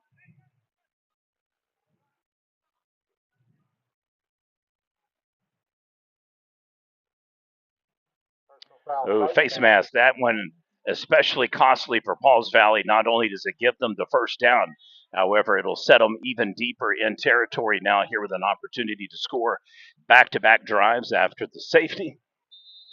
It'll be 1st and 10, technically just at the 9, I believe, down to the 6, and make it the 5 or 4 yard line. Well, they got a very favorable spot. They're going to get it to him closer to the 3 even. Hikes it hands off and right at the goal line met, shoved back. Want the call? And they give it to him. Sorry, folks. So Heritage Hall up to 27 now.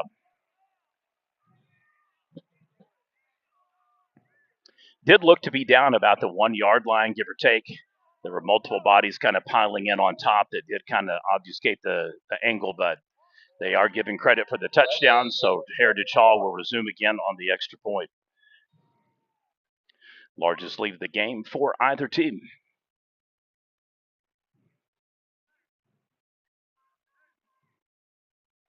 Ball is down, kick is up, and it is good. Your score, Heritage Hall 28, Pauls Valley 15. You're watching PNTV coverage, game of the day.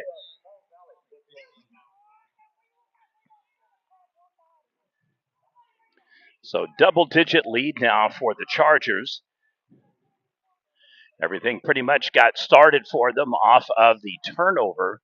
In effect, the safety and the botched punt. In large part, Pauls Valley really outplaying the Hall in the first half and just unable to keep up in the scoring fest that ensued in the second quarter. Back and forth they went. Now a 13-point lead for Heritage Hall. A couple of early defensive stops, forcing 2 field goals instead of a touchdown and a field goal, or 2 touchdowns, making a huge difference in the game. However, Heritage Hall now solving that riddle and now scoring in back-to-back possessions.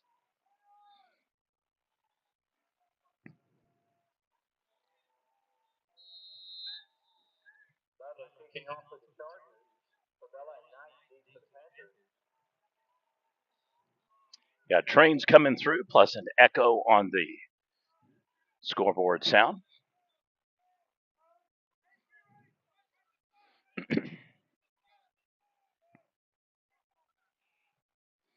All right, and resumes the deeper kick. Takes it at the 17-yard line, crosses the 20, 25, and 30. He is shoving back, pushing, still going, and it'll be a nice return for Pauls Valley. They're going to have the ball close to about the 35-yard line. So we did correctly get that one, been off a couple of them. But looks to be 1st and 10. They're going to spot that one at the 40, so he got even more yards than it even looked like.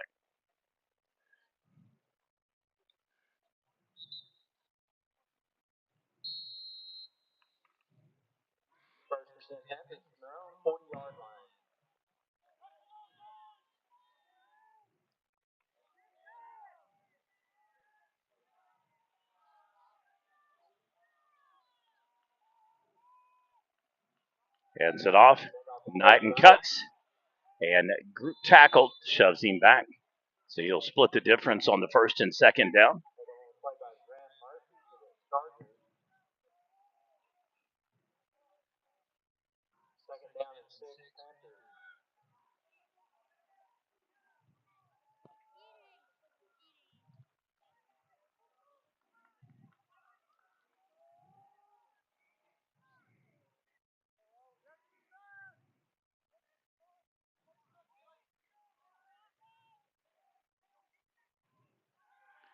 Solo backfield. Scampers, looks, throws.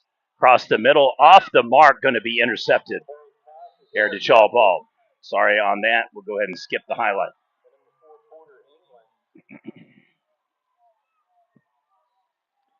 Well, sometimes you just get lucky on being in the right spot at the right time, others the wrong time. And the wrong place at the wrong time. That is one of those scenarios, so apologize. Rather than get a zoom in of the young lemon in front of us, we'll just go ahead and let that one go. Interception and Oski for Heritage Hall. 5:58 Charger ball. First and 10 Chargers from their own 24-yard line. Shocking. Pauls Valley got the ball to start the quarter on the deferred kickoff, and it has been all Heritage Hall this third quarter. Just absolutely just taking care of business and really coming at them aggressively. On the play by Noah Oakland for the Panthers.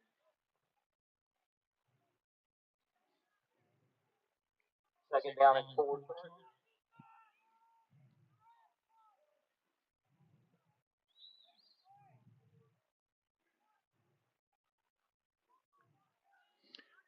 Clock continues to run. 5.5 minutes to go in the third. Second and 4 Chargers. Hands it off, gets the first down once again.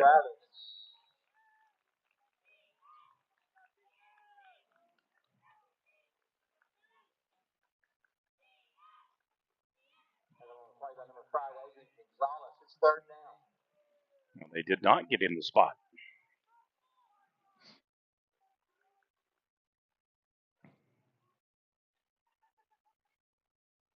Third and 5 Chargers. So according to the statistician on the scoreboard, he lost a yard. Looked like to me he actually gained.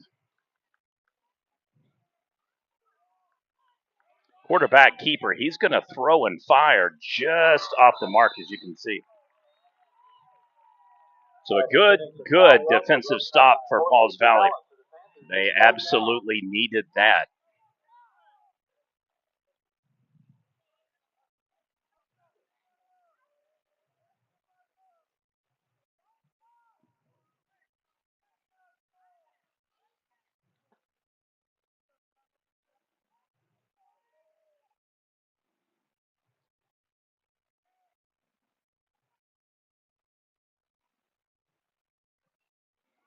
High bobbling kick. Wow. Both kicking teams really struggling after I kind of bragged on them earlier in the game. This one will be first and 10, Pauls Valley at the 50. Just both kickers, punters as well. We've had a safety, we've had a block, we've had an overhike, and then a couple of real wobblers. One kick went out of bounds, led to a penalty. Excuse me, that one there just not really much of a plus on the space of the ball. Went basically from the 30 to the 50. So in effect, a net 20-yard punt. Correction, it went from the 30 to the 50.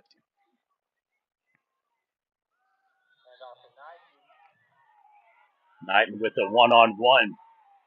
Still going and tackled from behind. And we're going to have a flag after the play.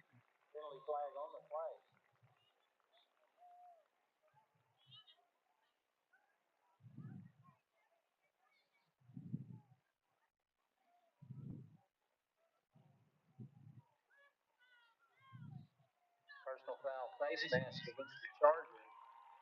Wow. It's a huge, costly mistake.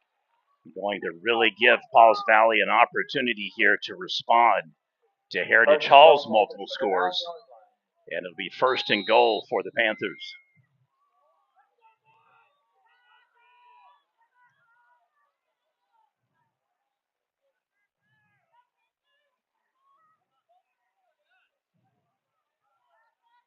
Now down to 4 minutes to go in the third.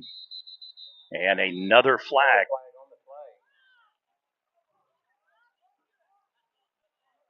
Procedure against the Panthers.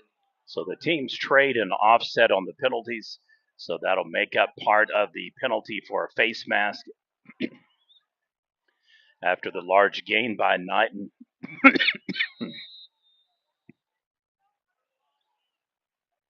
Excuse me.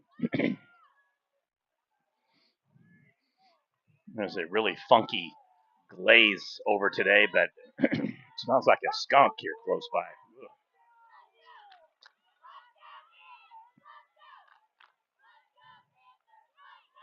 Thanks. Keeps and runs. Going to be a very successful play for Pauls Valley. Takes it down to the 3-yard line. So take away the penalty, and that would have been a touchdown right there. So with the penalty, ends up being a 12-yard gain on the quarterback scamper. 28-15 is the score. Heritage Hall had a 5 and 6 point lead early. Pauls Valley momentarily led 7-3, and then took the lead back again, 15-12. That's been about as far as the Panthers have been able to get on the plus side.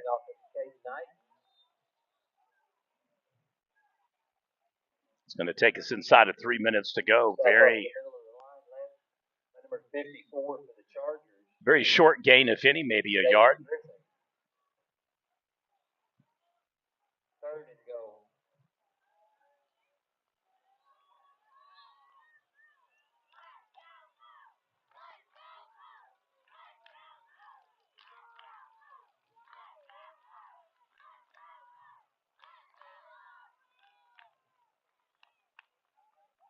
Quick snap. Hands it off to Knight. Pulls, pushes, jukes, and scores. Easily, nicely done, young man.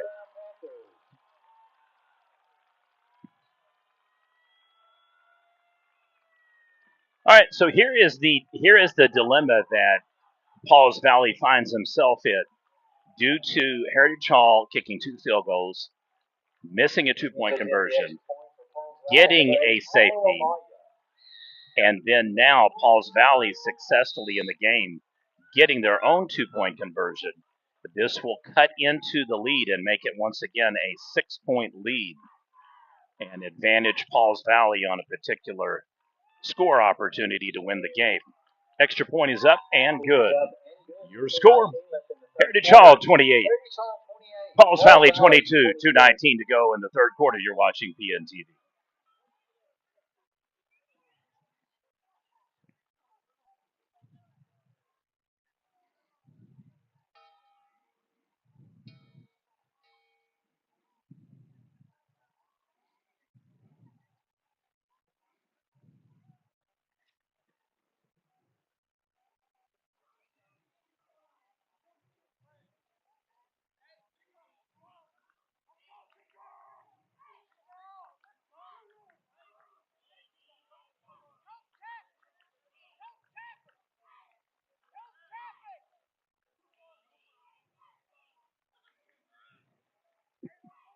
He's looking for Coach Taffin.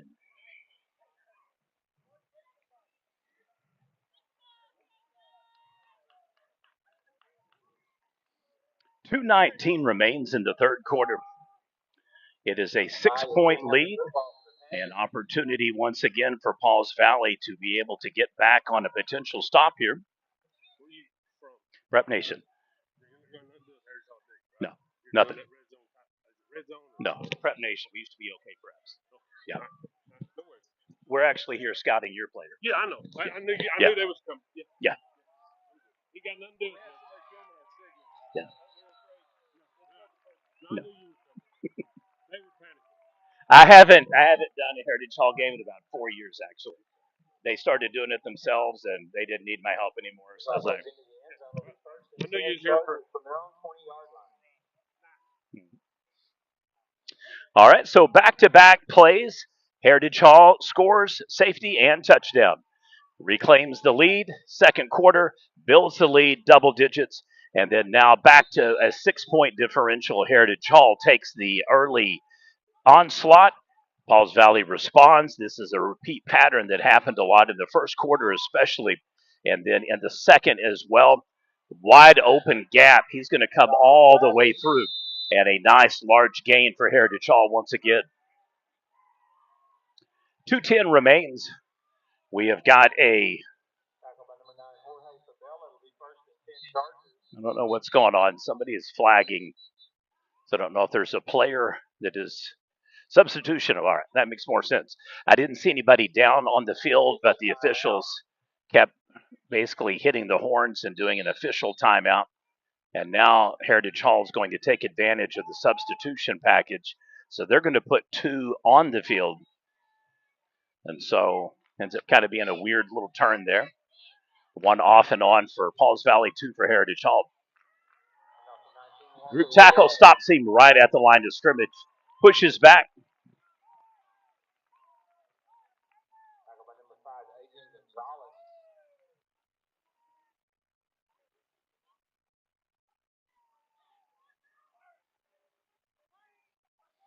So they lose a yard, 2nd and 11, 1:25 to go. Been a very interesting game. Looks like both teams are going to really dominate. Ooh, nice tackle. And then each has kind of lost momentum, regained it, lost it. Coaches getting the suspender pull style, pulling him back off of the field. Another substitution package for Pauls Valley. It is 28-22. A district battle in large part that will determine who stays in first place or if Pauls Valley is able to get over early season losses. Heritage Hall took one on the chin to start this season against Lincoln Christian 28-20. Otherwise, it's been 6 consecutive victories for the Chargers.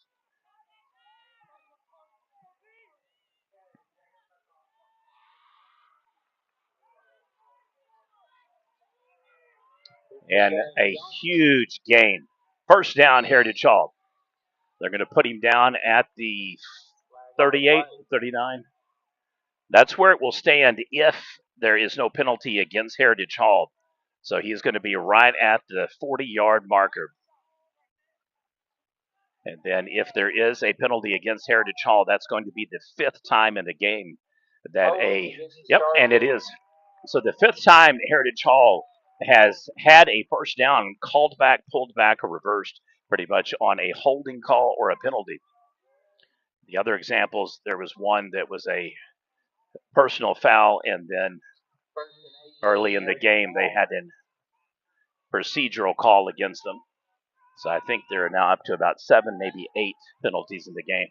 Oh boy, one-on-one, just overthrows him.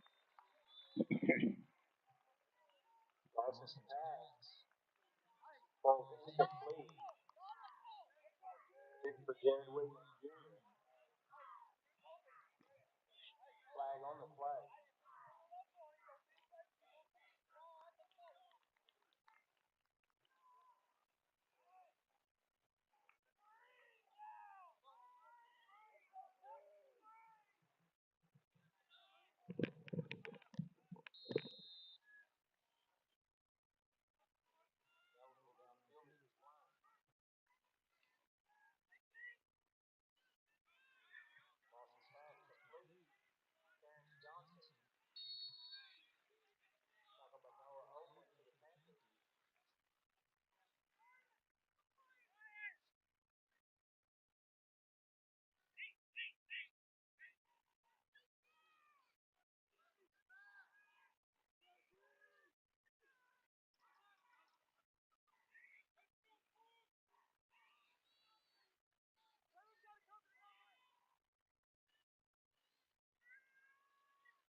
Another penalty. This one would have been intercepted. And so if there was a way to negate it by saying, no, we don't want it, they would say, yep, we're good. But they wave it dead almost before the play really gets underway. So in this particular case, Heritage Hall will be thrilled to death with a penalty. And it is a procedural call substitution package coming in for Pauls Valley. Each team has pretty much shuffled players in and out each time, just about 1 to 3, though, or so. So 3 seconds remain in the third quarter, and then we will head to the fourth and final quarter with the score of Heritage Hall 28, Pauls Valley 22.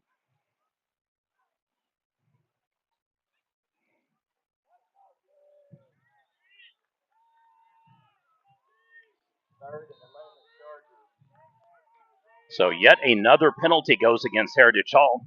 This one, though, actually helped them. Fires across the middle, completes it, catches, drags him over to about the 30. He keeps moving, so they're going to give him possession right at the 30 marker to start the fourth and final quarter.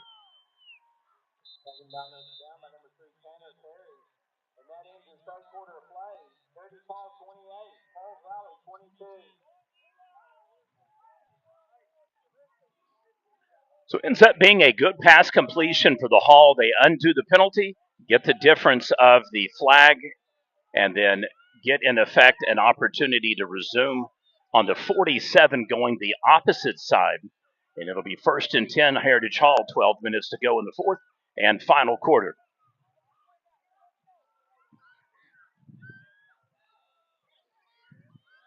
It has been a back and forth affair. We've had about 3 or 4 lead changes. So far, largest lead of the game for Pauls Valley has only been 4. They also led by 3 when the score was 15-12. The Hall have been able to build the lead up to 13 points and then seen it again trim back to 6. That's where we stand through 3, 28-22.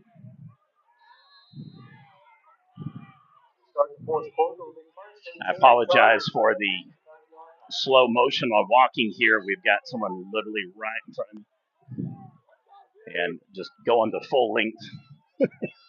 We're literally heading to the same exact spot.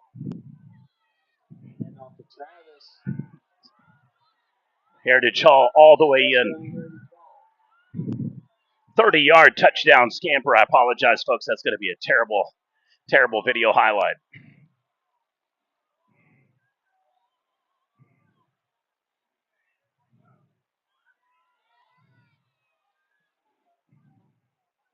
So back up to a 12-point lead.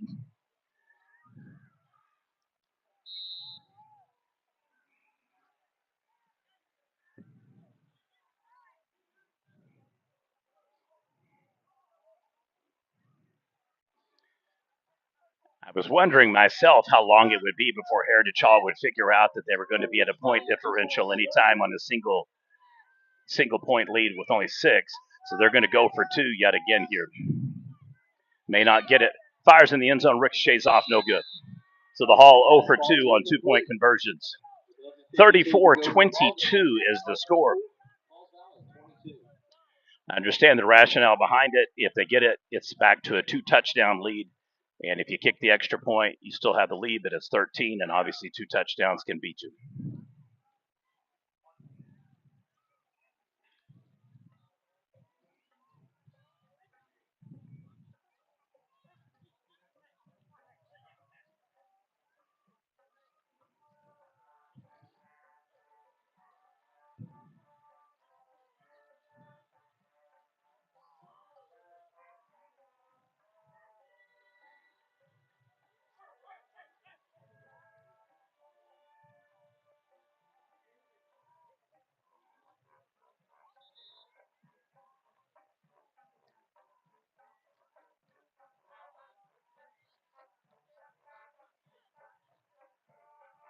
Taking off for the Chargers, not an infidelity for the Panthers.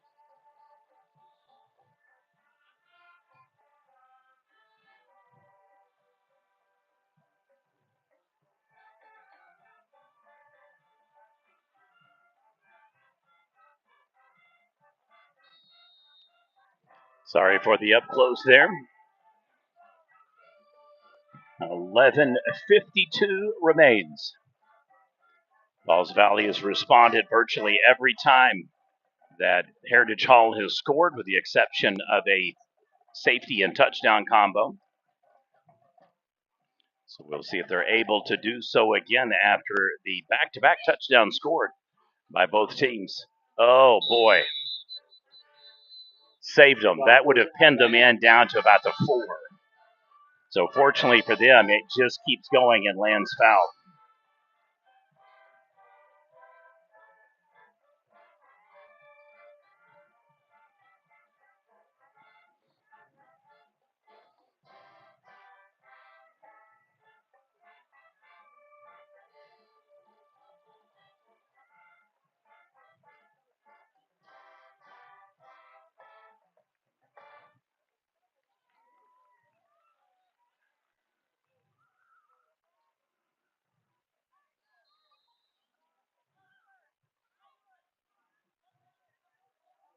First and 10 Panthers from their own 35-yard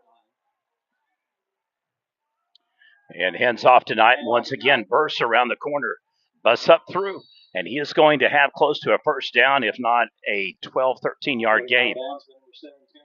Kind of blocked over, so it looks like he's going to be short.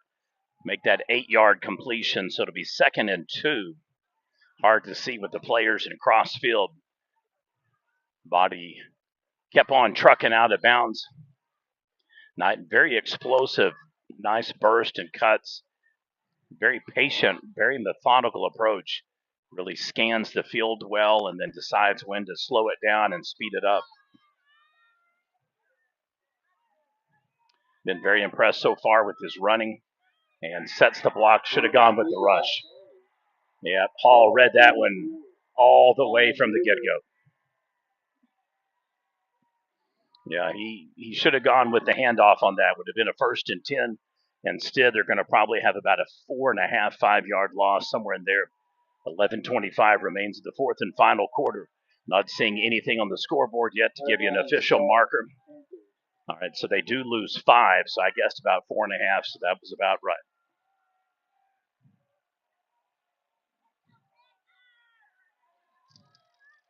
Panthers needing to respond. It has been a huge third quarter for Heritage Hall. They've had a 12 and 13-point lead, first time in the game that either team has had double-digit leads. I don't think he's going to make it.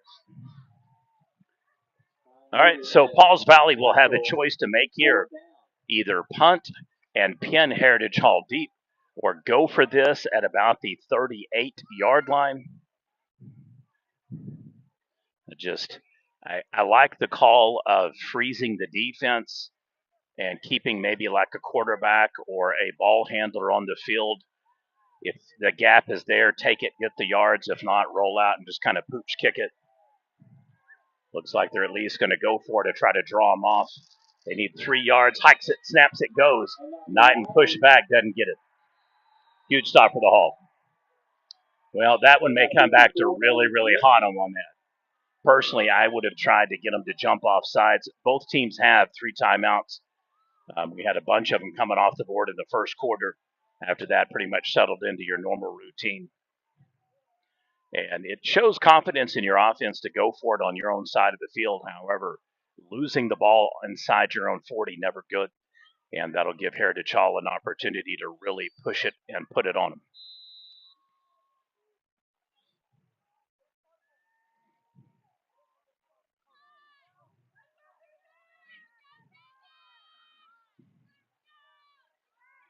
Deep throw down the side.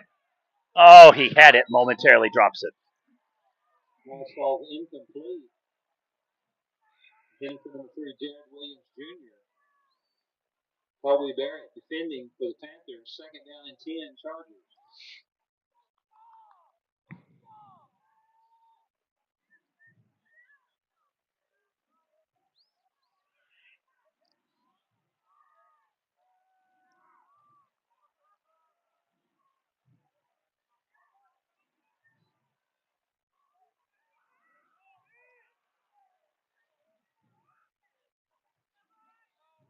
I'd like to once again thank Bravo's Mexican Grill for making today's coverage available for the live stream video highlights. Tackle by number 15, for the Panthers. 3rd down and 8, Chargers. 2-yard gain for the Chargers. 9:48 remains in the 4th and final quarter. Class 3A district matchup between the Panthers from Pauls Valley and the Chargers from Heritage Hall. Sets him in motion, rolls out, looks, scans, throws, gets the first down. Chargers on the move. 1st and 10.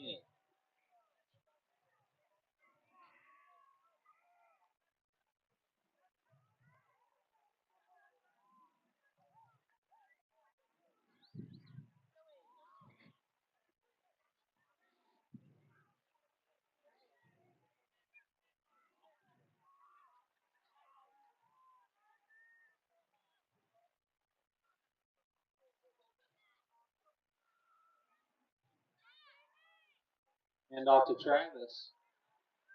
Just shy of another first down. It'll be Heritage Hall ball at the 17-yard line.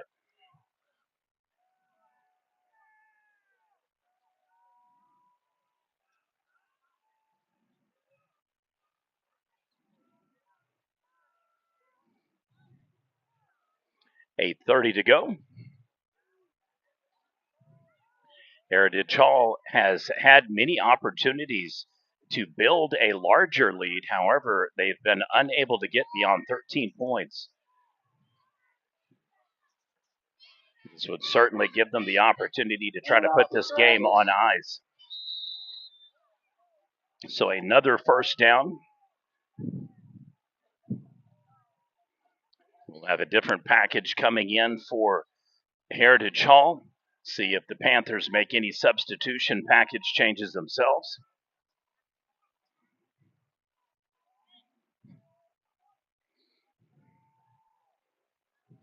.745 remains in the fourth and final quarter. Chargers jumped out to a 3-0 lead. Pauls Valley responded, took a 7-3 lead. And offsides. Hall with another field goal made it 7-6. And then that's kind of where the fun began. Heritage Hall scored their first touchdown of the game, took a 12-7 lead. Went for the 2-point conversion, didn't get it. Pauls Valley responds, goes for 2, does get it. They take a 15-12 lead.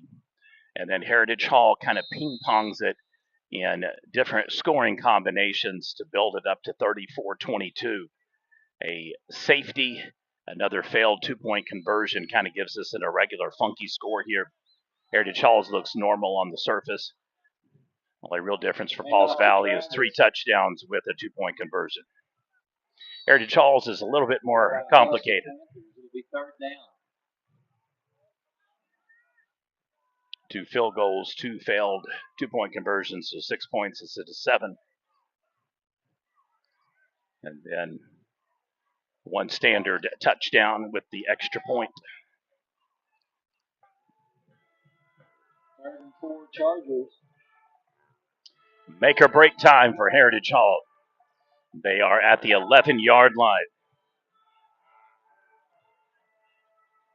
By my math, they need to get over to the 6, I believe, 6.5. They got a good angle here. They're going to get it. Oh, talk about no room to spare. And off to Austin King. He landed sideways, and I think that's going to put it perfectly spotted for a first down. That's almost to the exact square footage of where they needed to be. And he gets it right on the dot. So the good tackle saves him going much further. However, landing sideways perfectly spots Heritage Hall. And it is 1st and goal from the 6-yard line, pylon marker.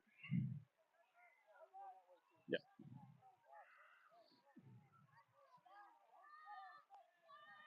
They're going to pull back a little bit. Hands it off. He crosses the 5. And he is going to be down at the 4. And split it. Closer to the 3 than the 4.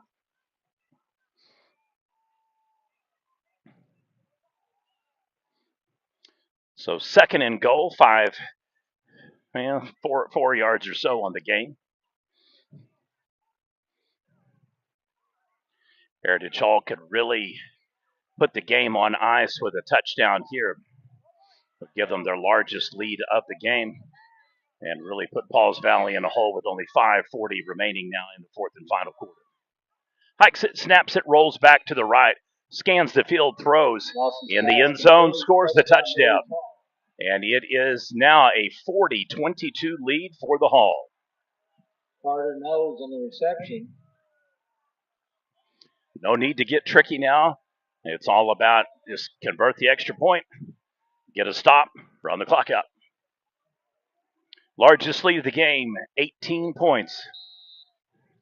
Extra point coming up for Heritage Hall. They will go to 7-1 on the season, making it 7 consecutive wins now in a row.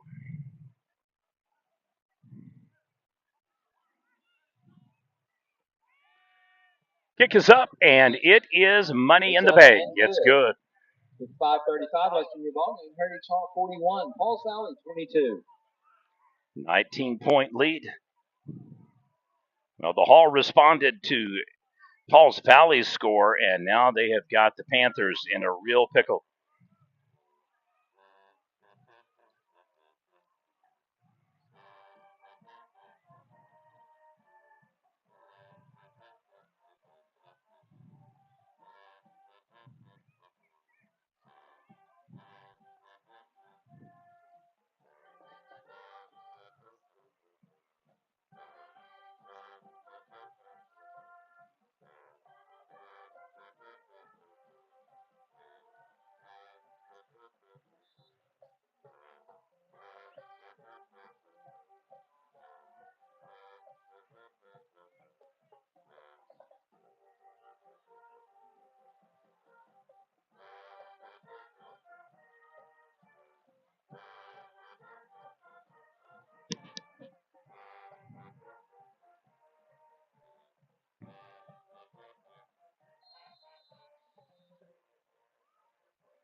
All right, catches it at the 5, crosses 10, 15, dives over 20, 25, 30, 35, 40.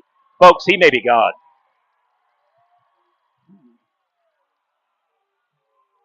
Wow. Wow, wow, wow.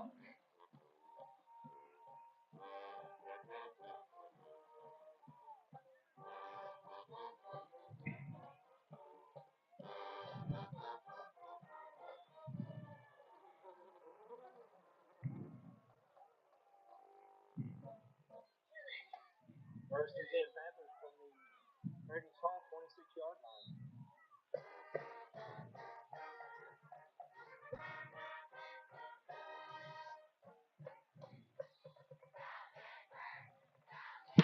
So a huge return by Knighton, and he has got the Panthers on the verge of a potential another score.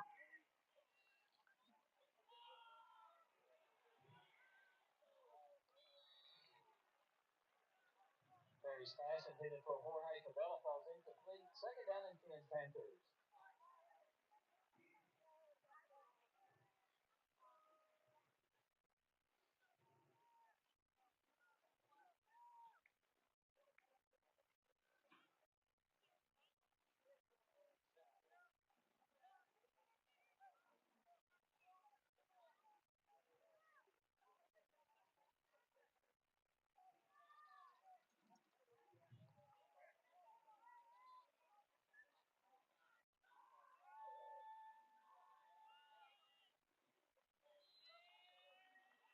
And off the knife.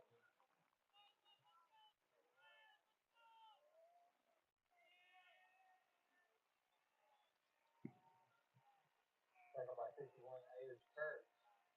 It's third down Panthers.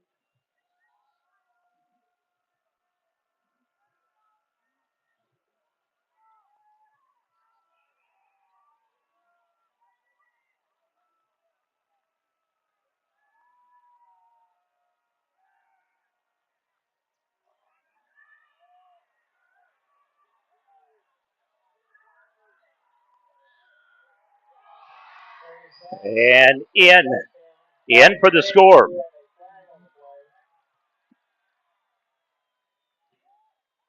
Pauls Valley did have a touchdown called back earlier in the first quarter.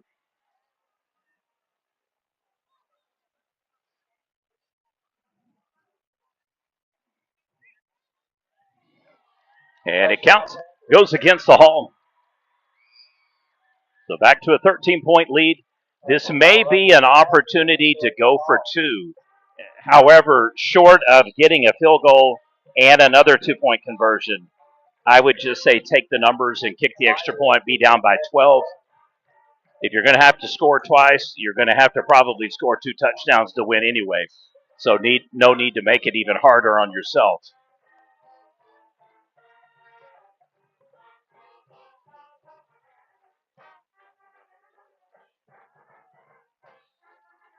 And scores it 41-29.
a chance football for the Panthers.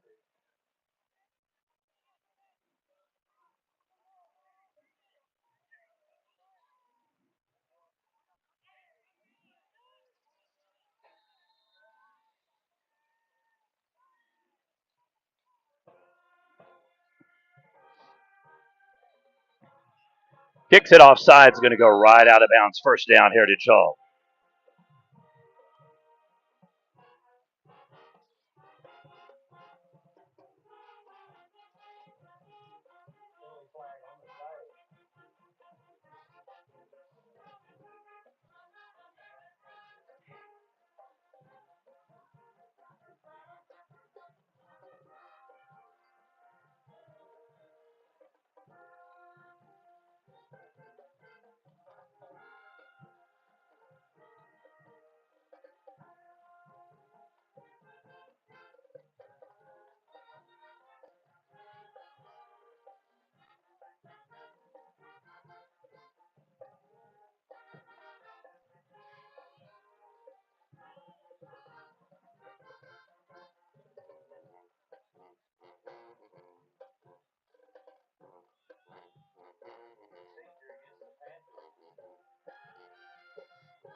Well, Pauls Valley did exactly what they had to do. They had to score, and then they had to get a quick stop to the clock, not waste any extra time on an inbound kick or give up any massive yard gain or potential touchback on a kickback.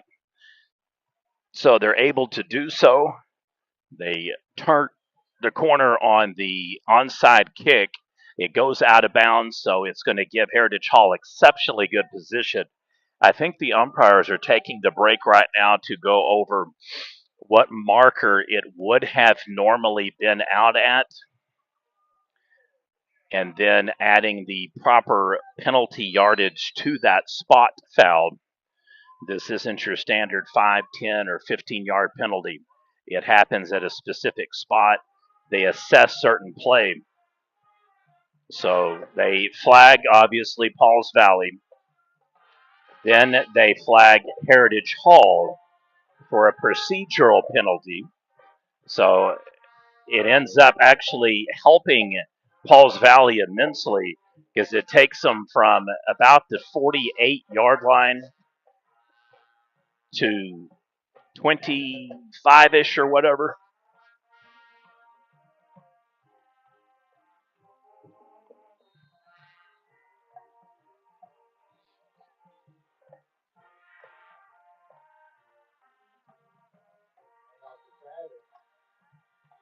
Another big gain for the Hall.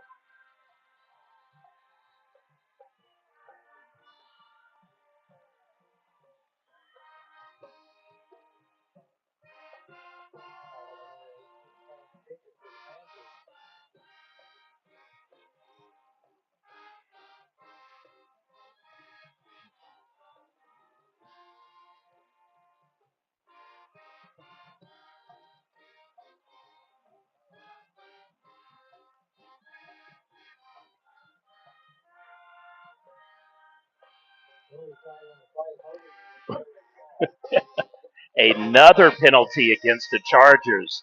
So if there's any positive to take from this for Pauls Valley, it's you've been able to play the number 2 team of the state generally within a one-score game most of the way. We didn't get a double-digit deficit until the mid-third quarter, and then again here in the fourth, where it's pretty consistently been 12 or 13 points. And so Heritage Hall now will start, I believe, on their own 42, 1st and 10. And it's 4 minutes to go. Cuts back, going to end up being a really nice yard. Wow, good carry. He gets almost every bit of the yardage back on one play, and it looked to be kind of like a busted play at that. 1st and 10 Chargers.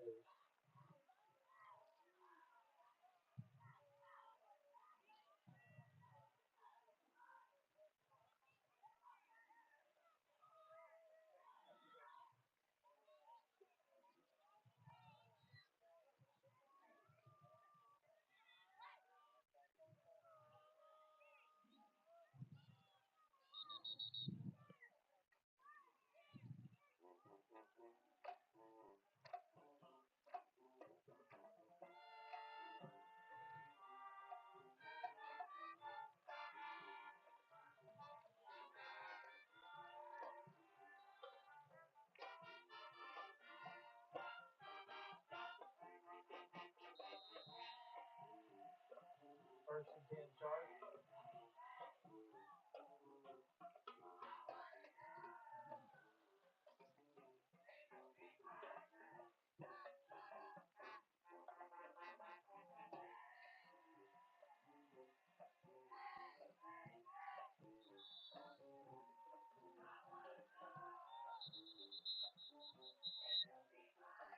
Off to Travis.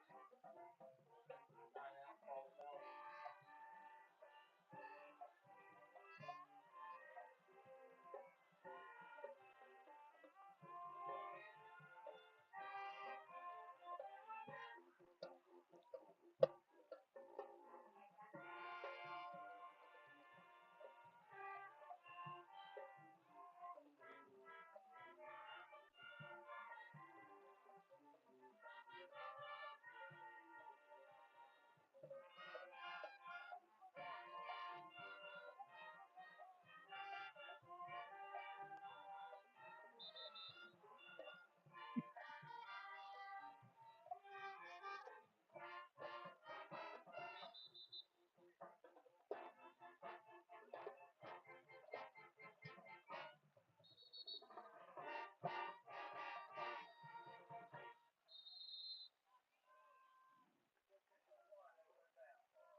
And off to Barry Travis.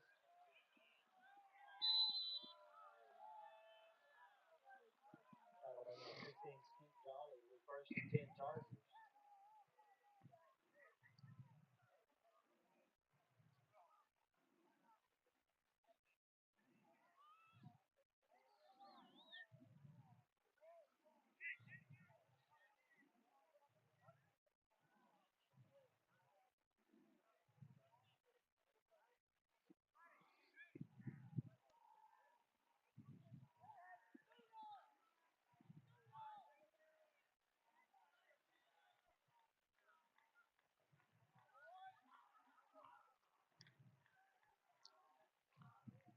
And off to Barry Travis. Timeout Paul Valley. 2:25 remains in the fourth and final quarter. So a game that got away from Pauls Valley. They had multiple opportunities to tie it up or potentially take the lead, reclaim the lead. Heritage Hall opportunistic defense, a muffed punt, a safety, a open pass down the field really busted the game open for Heritage Hall. And then they were just finally able to wear down this Pauls Valley defense and get multiple touchdowns on the board. Very surprising start to the game when the Hall had to settle for 2 field goals on back-to-back drives inside the 15 and turn the ball over and had to punt and had multiple first downs called back on penalties. A real recipe and opportunity for Pauls Valley early on, and they did take advantage. However, they just were unable to continue to make the same kind of stops consistently here in the second half. And it'll be a 7th consecutive victory now for Heritage Hall. 2:25 remains. They can afford to be pretty much as patient and as deliberate as they want. Just kind of get first down, and then that'll pretty much take us to the conclusion of this game. Want to try to keep all the plays inside. Don't stop the clock. Timeout called by Pauls Valley, their third and final timeout of the game.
Oh, bobbles the ball. We may have a turnover, and we do.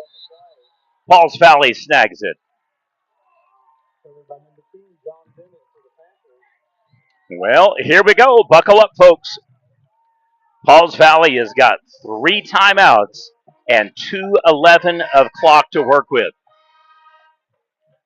Not saying that they're going to come back, not saying that they can take this game, but they're going to have to be very, very deliberate in play calling.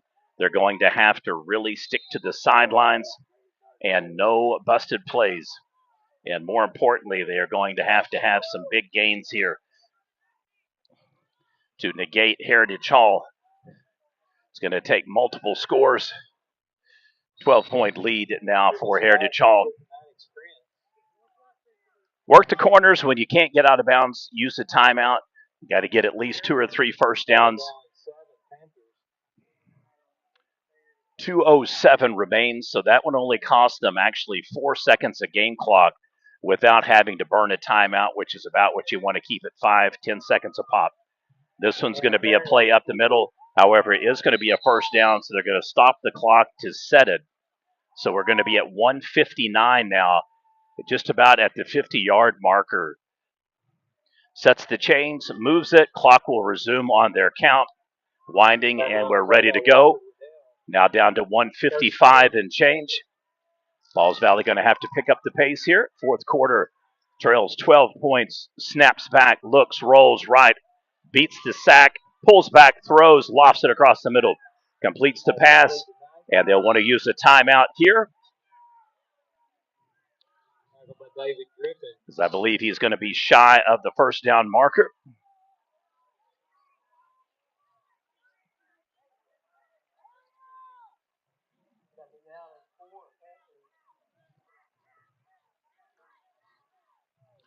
Well, they do not use it. Down to 1 minute and 15 seconds. Out of bounds. Well, there's 2 rhymes are the reason for keeping the timeouts. You're going to have to burn a lot of the clock on the drive if you get the score, get the extra point, and then an onside kick, recover it. Then you're going to have to pretty much milk the clock and burn it every play 3 in a row. They've now lost, though, 1 minute and 21 seconds on the drive.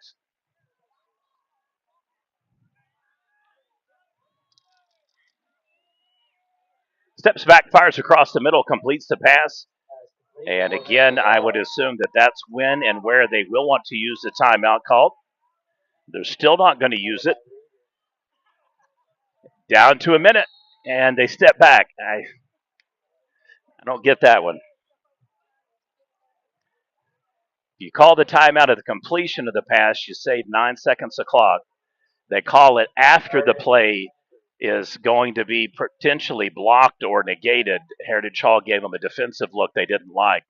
They're pulling in 3 players on a substitution package. Looks like 2 newbies coming on for Heritage Hall here. They're going to go in a split formation. Looks like a halfback formation kind of here in a pistol.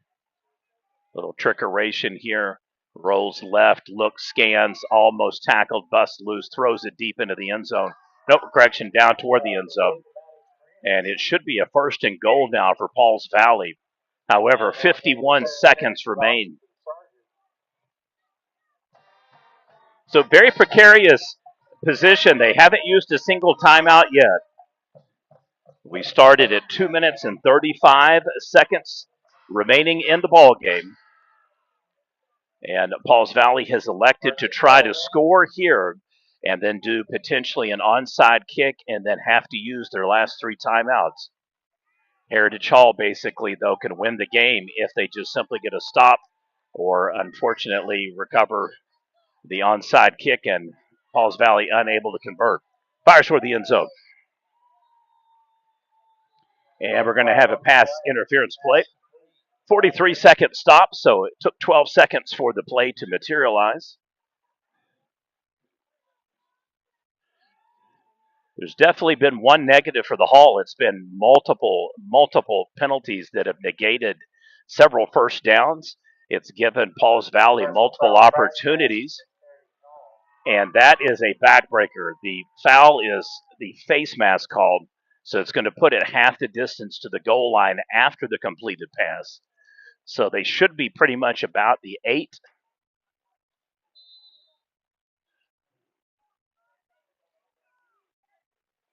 Gonna have to be very careful. 43 seconds now remain. Got to score twice. Rolls back, fakes it. Knighton in the end zone. Touchdown, Panthers. All right, here we go. Don't have to do anything special. All you have to do is just kick the extra point, and then you got to get the onside kick. They'll have 39 seconds to work with, 3 timeouts. Nice drive for Pauls Valley, getting it back in to a one-digit, one-possession lead.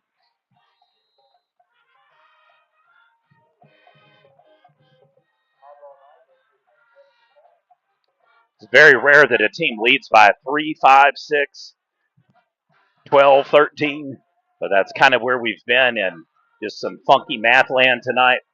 Extra point up, and it is good. 5-point lead. Heritage Hall 41. Pauls Valley 36. European TV game of the week.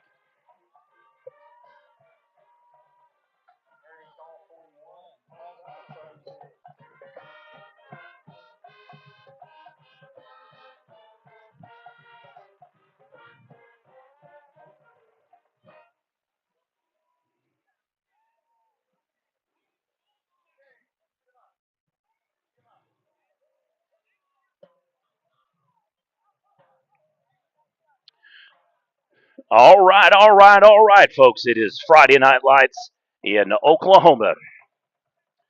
Absolutely fantastic game between Class 3A district foes, Pauls Valley and Heritage Hall. Like to thank Bravo's Mexican Grill for making tonight's coverage possible. Like to thank Pauls Valley High School for being kind enough to have us out. Opportunity to scout Cade Knighton and to see the young man up close and personal, and he has impressed.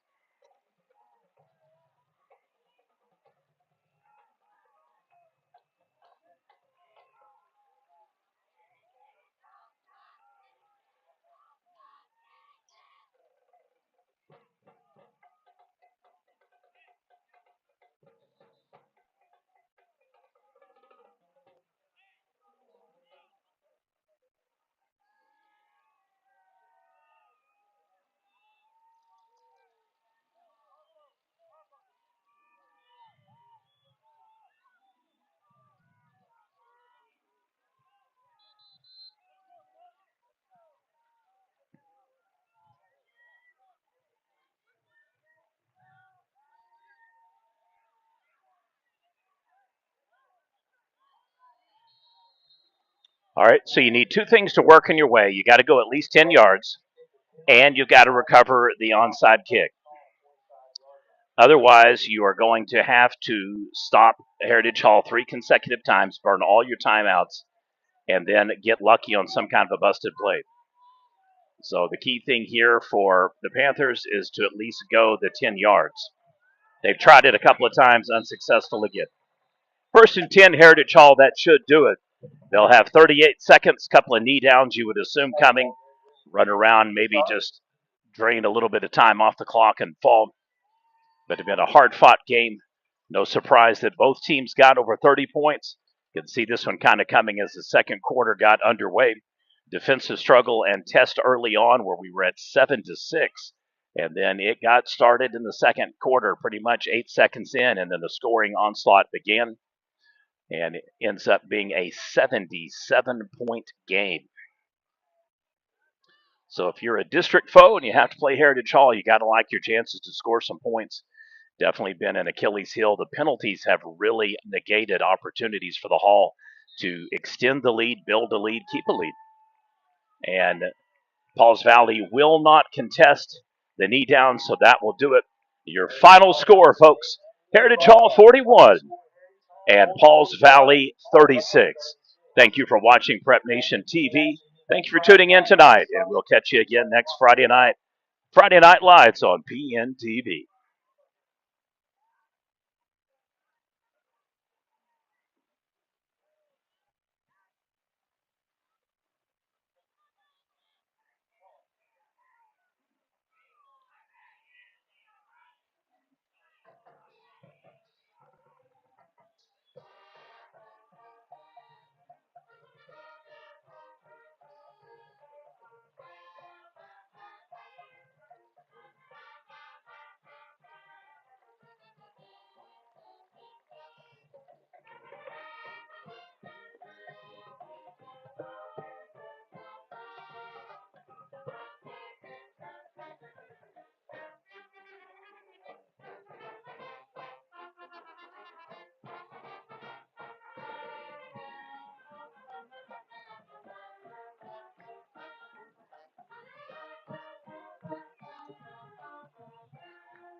Do what? I'm not their side. I'm actually here scouting one of your players. Smart ass.